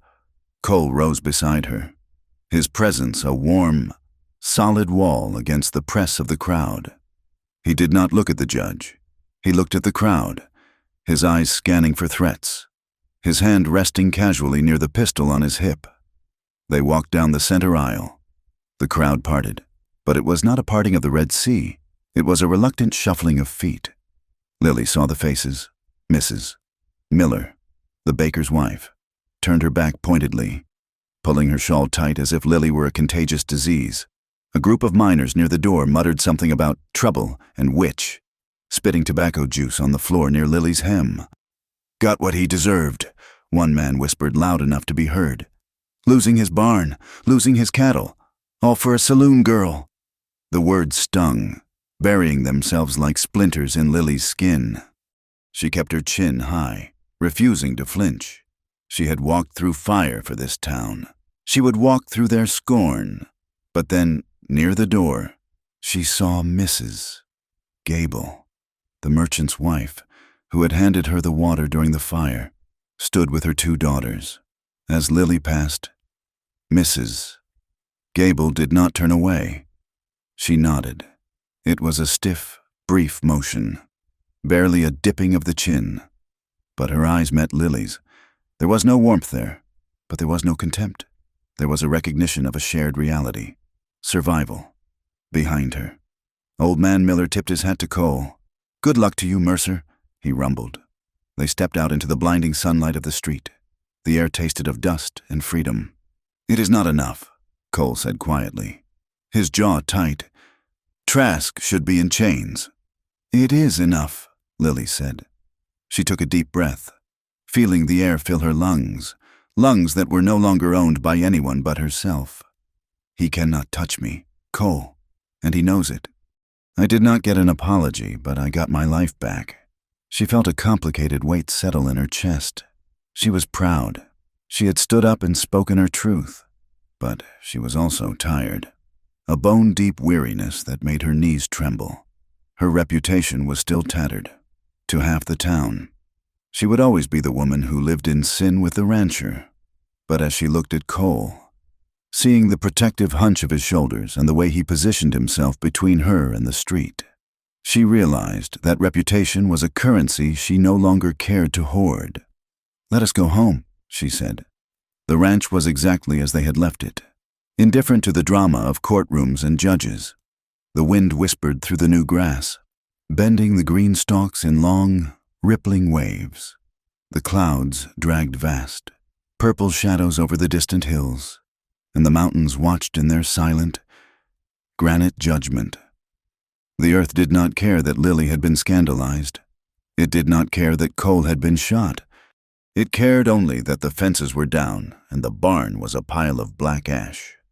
They stood in the yard, looking at the charred ruins of the lean-to barn where the fire had started in town, and then at the work waiting for them here. "We have to rebuild," Cole said, looking at the empty space where the winter feed should have been stored. "Then we rebuild," Lily said. They started the next morning. It was grueling, back-breaking work, but it possessed a purity that the town lacked. There were no lies in a hammer and nail. There was no judgment in a saw. Cole felled the timber from the upper ridge, dragging the logs down with the draft horses. Lily stripped the bark, her hands becoming stained with sticky pine resin and hardened by calluses. They worked side by side under the fierce, unblinking eye of the sun. They moved with an easy rhythm now, a language of labor that required no words. When Cole struggled to lift a beam because of his healing shoulder, Lily was there instantly to take the weight. When Lily paused to wipe sweat from her brow, Cole handed her the canteen without breaking a stride. They were building more than a barn. With every post they set, with every nail they drove, they were nailing down their claim to this life and to each other. The love between them deepened not in grand speeches, but in the quiet, dusty spaces between chores. It was in the way Cole poured her coffee at dawn, remembering that she liked it with a splash of cold water to settle the grounds. It was in the way Lily's hand would brush against the small of his back as she passed him in the kitchen, a fleeting touch that said, "I am here." It was in the way Cole began to place an extra blanket on her side of the bedroll before he went to his pallet by the fire. He never commented on it. He just did it. And every morning, Lily would wake up warm, knowing he had thought of her comfort while the world outside froze. It was late May when the barn was finished. The smell of raw timber and sawdust hung sweet in the air. The sun was setting, turning the prairie into a rolling sea of molten gold and deep violet. Lily stood at the edge of the property, near the newly strung fence line. She leaned against a cedar post, watching the horizon. For months, this land had felt like a prison. The vastness had felt crushing, the isolation terrifying. She had looked at the horizon and seen only how far she was from civilization, from safety. Now, she looked at the horizon and saw an anchor.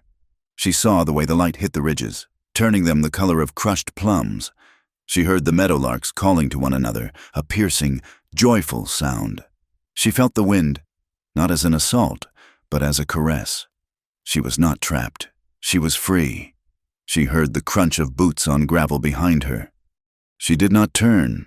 She knew the sound of his walk, heavy, deliberate, uneven on the left side where a horse had kicked him years ago. Cole stopped a few feet behind her. He didn't speak. He just stood there, sharing the silence. "I used to hate this view," Lily said softly. "I used to think it looked like the end of the world." "And now?" Cole asked. "Now it looks like the beginning," she said. She turned to face him. The sunset painted his face in copper and shadow. He looked older than his years, worn by wind and violence, but his eyes were the steadiest thing she had ever known. "Cole," she said. "Yeah, I am done sleeping alone," she said. The words hung in the quiet air. Cole went very still. He looked at her, searching her face for any sign of hesitation, any sign that she was speaking out of obligation or gratitude. "Lily," he said, his voice rough, "you do not owe me anything. Not for the barn, not for the court, not for any of it." "I know," Lily said. She took a step toward him. "That is why I am asking. Because I do not owe you. Because I want you." She reached out and took his hand. His palm was rough, scarred, and warm. "I want to share all of myself with you," she whispered. "Not because I have to, but because I finally can." Cole let out a breath that sounded like a breaking chain. He turned his hand over, interlacing his fingers with hers. He pulled her closer, slowly, giving her every second to change her mind. "I have loved you since the moment you sang about the soldier," he confessed, his voice shaking. "I have loved you even when I thought I was just saving you." "Show me," Lily said. They walked back to the cabin in the gathering dusk, hand in hand, inside. The cabin was filled with blue shadows. Lily lit the lamp, turning the flame low. She turned to him. The moment was not like the romance novels she had read as a girl. It was not polished or perfect. It was charged with a terrifying, beautiful intensity. When Cole touched her, his hands were shaking. He touched her face, her shoulders, her waist, with a reverence that made her throat ache. He treated her as if she were made of spun glass, terrified that his roughness would shatter her. "You cannot break me, Cole," she whispered against his lips. "I am not glass, I am iron." She kissed him then, a fierce, hungry claim that swept away his hesitation. Their union was a collision of two lonely souls finally finding harbor. It was tender, yes, but it was also desperate and fierce. It was the release of years of holding back, years of being touched without consent, years of starving for a touch that meant love. There were tears. Lily cried, not from pain, but from the overwhelming relief of being held by a man who asked for nothing she did not give freely. There was laughter, breathless and surprised, when they fumbled in their eagerness, and when they finally lay still, tangled together in the sheets. The wind howling outside felt miles away. Later, the lamp had burned down to a flicker. The room was dark, save for the embers in the hearth. Lily lay with her head on Cole's chest, listening to the steady thud of his heart. She traced the line of the scar on his shoulder with her fingertip. "Do you think they will ever accept us?" she asked into the darkness. "Really accept us?" Cole was silent for a long moment. His hand stroked her hair, a rhythmic, soothing motion. "No," he said honestly. "Some will, Mrs. Gable, Old Man Miller, but the rest, to them, I will always be the half-breed who stole a white woman, and you will be the woman who let him." Lily lifted her head to look at him. "Does that bother you?" "It used to," Cole said. "It used to eat a hole in my gut every time I walked down Main Street." He kissed her forehead. "But now, let them talk. Let them gossip in their parlors. They have their small lives and their small minds. We have this," he gestured to the room, to the ranch, to the space between them. "We built this, Lily. We carved it out of nothing. We fought fire and snow and men with guns to keep it. This ranch, this love, it is worth more than their approval. It is worth more than anything they have." Lily rested her head back on his chest. He was right. They had forged something in the fire that the town could never understand. "We could do more," she said softly, the idea forming in the quiet. "More? There are others?" Lily said. "Men like you who cannot find work because of their blood. Women like Sarah, who are trapped in places like the Golden Steer." She felt Cole's chest expand as he took a deep breath. "We could hire them," she continued, her voice gaining strength. "Give them a place to start, a bunk and a wage, and maybe I could teach again, not in town, but here I could build a schoolhouse for the ranchers' children, for the children the town forgets." Cole was silent, digesting the vision. It was dangerous. It was bold. It was exactly the kind of defiance he understood. "Realism and stubborn hope," he murmured. "What?" "Something my mother used to say." Cole said, "You need both to survive the winter. Realism to know the cold is coming, and hope to believe the spring will follow." He tightened his arm around her. "We will build it," he promised. "A schoolhouse, a bunkhouse, a sanctuary." The months rolled by like the turning of a great wheel. Spring exploded into summer, bringing heat that shimmered off the hardpan and dust that coated everything in a fine, gray powder. The wildflowers withered, leaving behind sharp seeds and tough grass. Thunder rumbled over the mountains in July, bringing brief, violent storms that smelled of ozone and wet sage. They worked. They hired a young man named Silas, a quiet boy with a limp who had been turned away from every other ranch. They took in a stray dog that appeared at the porch one day. They started cutting timber for the schoolhouse. The town of Iron Ridge did not change overnight. Ben Trask reopened his saloon. Though the crowds were thinner, Sheriff Mallory was replaced by a hard-eyed marshal from Bismarck who brooked no nonsense. Some folks still crossed the street when Lily rode in for supplies. They still whispered, but others stopped to trade news about the weather or the price of beef. It was a slow, grinding thaw, measured in inches. Lily and Cole stood together through it all. When the heat was oppressive, they sought the shade of the cottonwoods. When the cattle market dropped, they tightened their belts and ate beans. They weathered the changes in the sky just as they had weathered the changes in their lives, standing up, side by side. It was late autumn again. The air had that familiar, crisp bite that warned of snow. Lily and Cole rode their horses up to the high ridge that overlooked the entire valley. The sun was setting, a spectacular collision of crimson and gold that set the western sky on fire. Below them, the ranch spread out like a map of their journey. The new barn stood tall and sturdy. The smoke curled lazily from the cabin chimney. The cattle were grazing in the lower pasture, fat and ready for winter. Lily looked at the land. It was hard country. It was a place that could kill the weak and break the careless. It had tried to break her. It had tried to freeze her, starve her, and shame her into dust. She took a deep breath of the cold air. "It did not win," she whispered to the wind. Cole heard her. He looked at her, sitting tall in the saddle. her hair touched with silver from the light, her face serene and strong. He reached over the space between their horses. Lily took his hand. They sat there as the sun dipped below the mountains, plunging the world into the blue shadow of twilight. They were two scarred souls, holding on to each other in a vast, indifferent world. The darkness was behind them, and the darkness was ahead of them. Winter was coming. Prejudice remained. Hardship was a guarantee, but as they turned their horses back toward the lights of the home they had built, they did not look afraid. They looked like people who had walked through hell and come out the other side carrying water. They rode down the hill together, leaving the ridge to the stars and the silence. Thank you for listening to this story of Lily and Cole.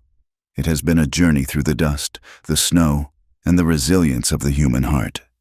I hope their fight for dignity and love resonated with you. I would love to know where you are listening from today. Please leave a comment below. If you enjoyed this tale of the American West, I encourage you to subscribe to From Wild West so you never miss a new story. Please share your thoughts in English. I read every comment and cherish the connection with you all. Until the next ride, keep your fences strong and your fires burning.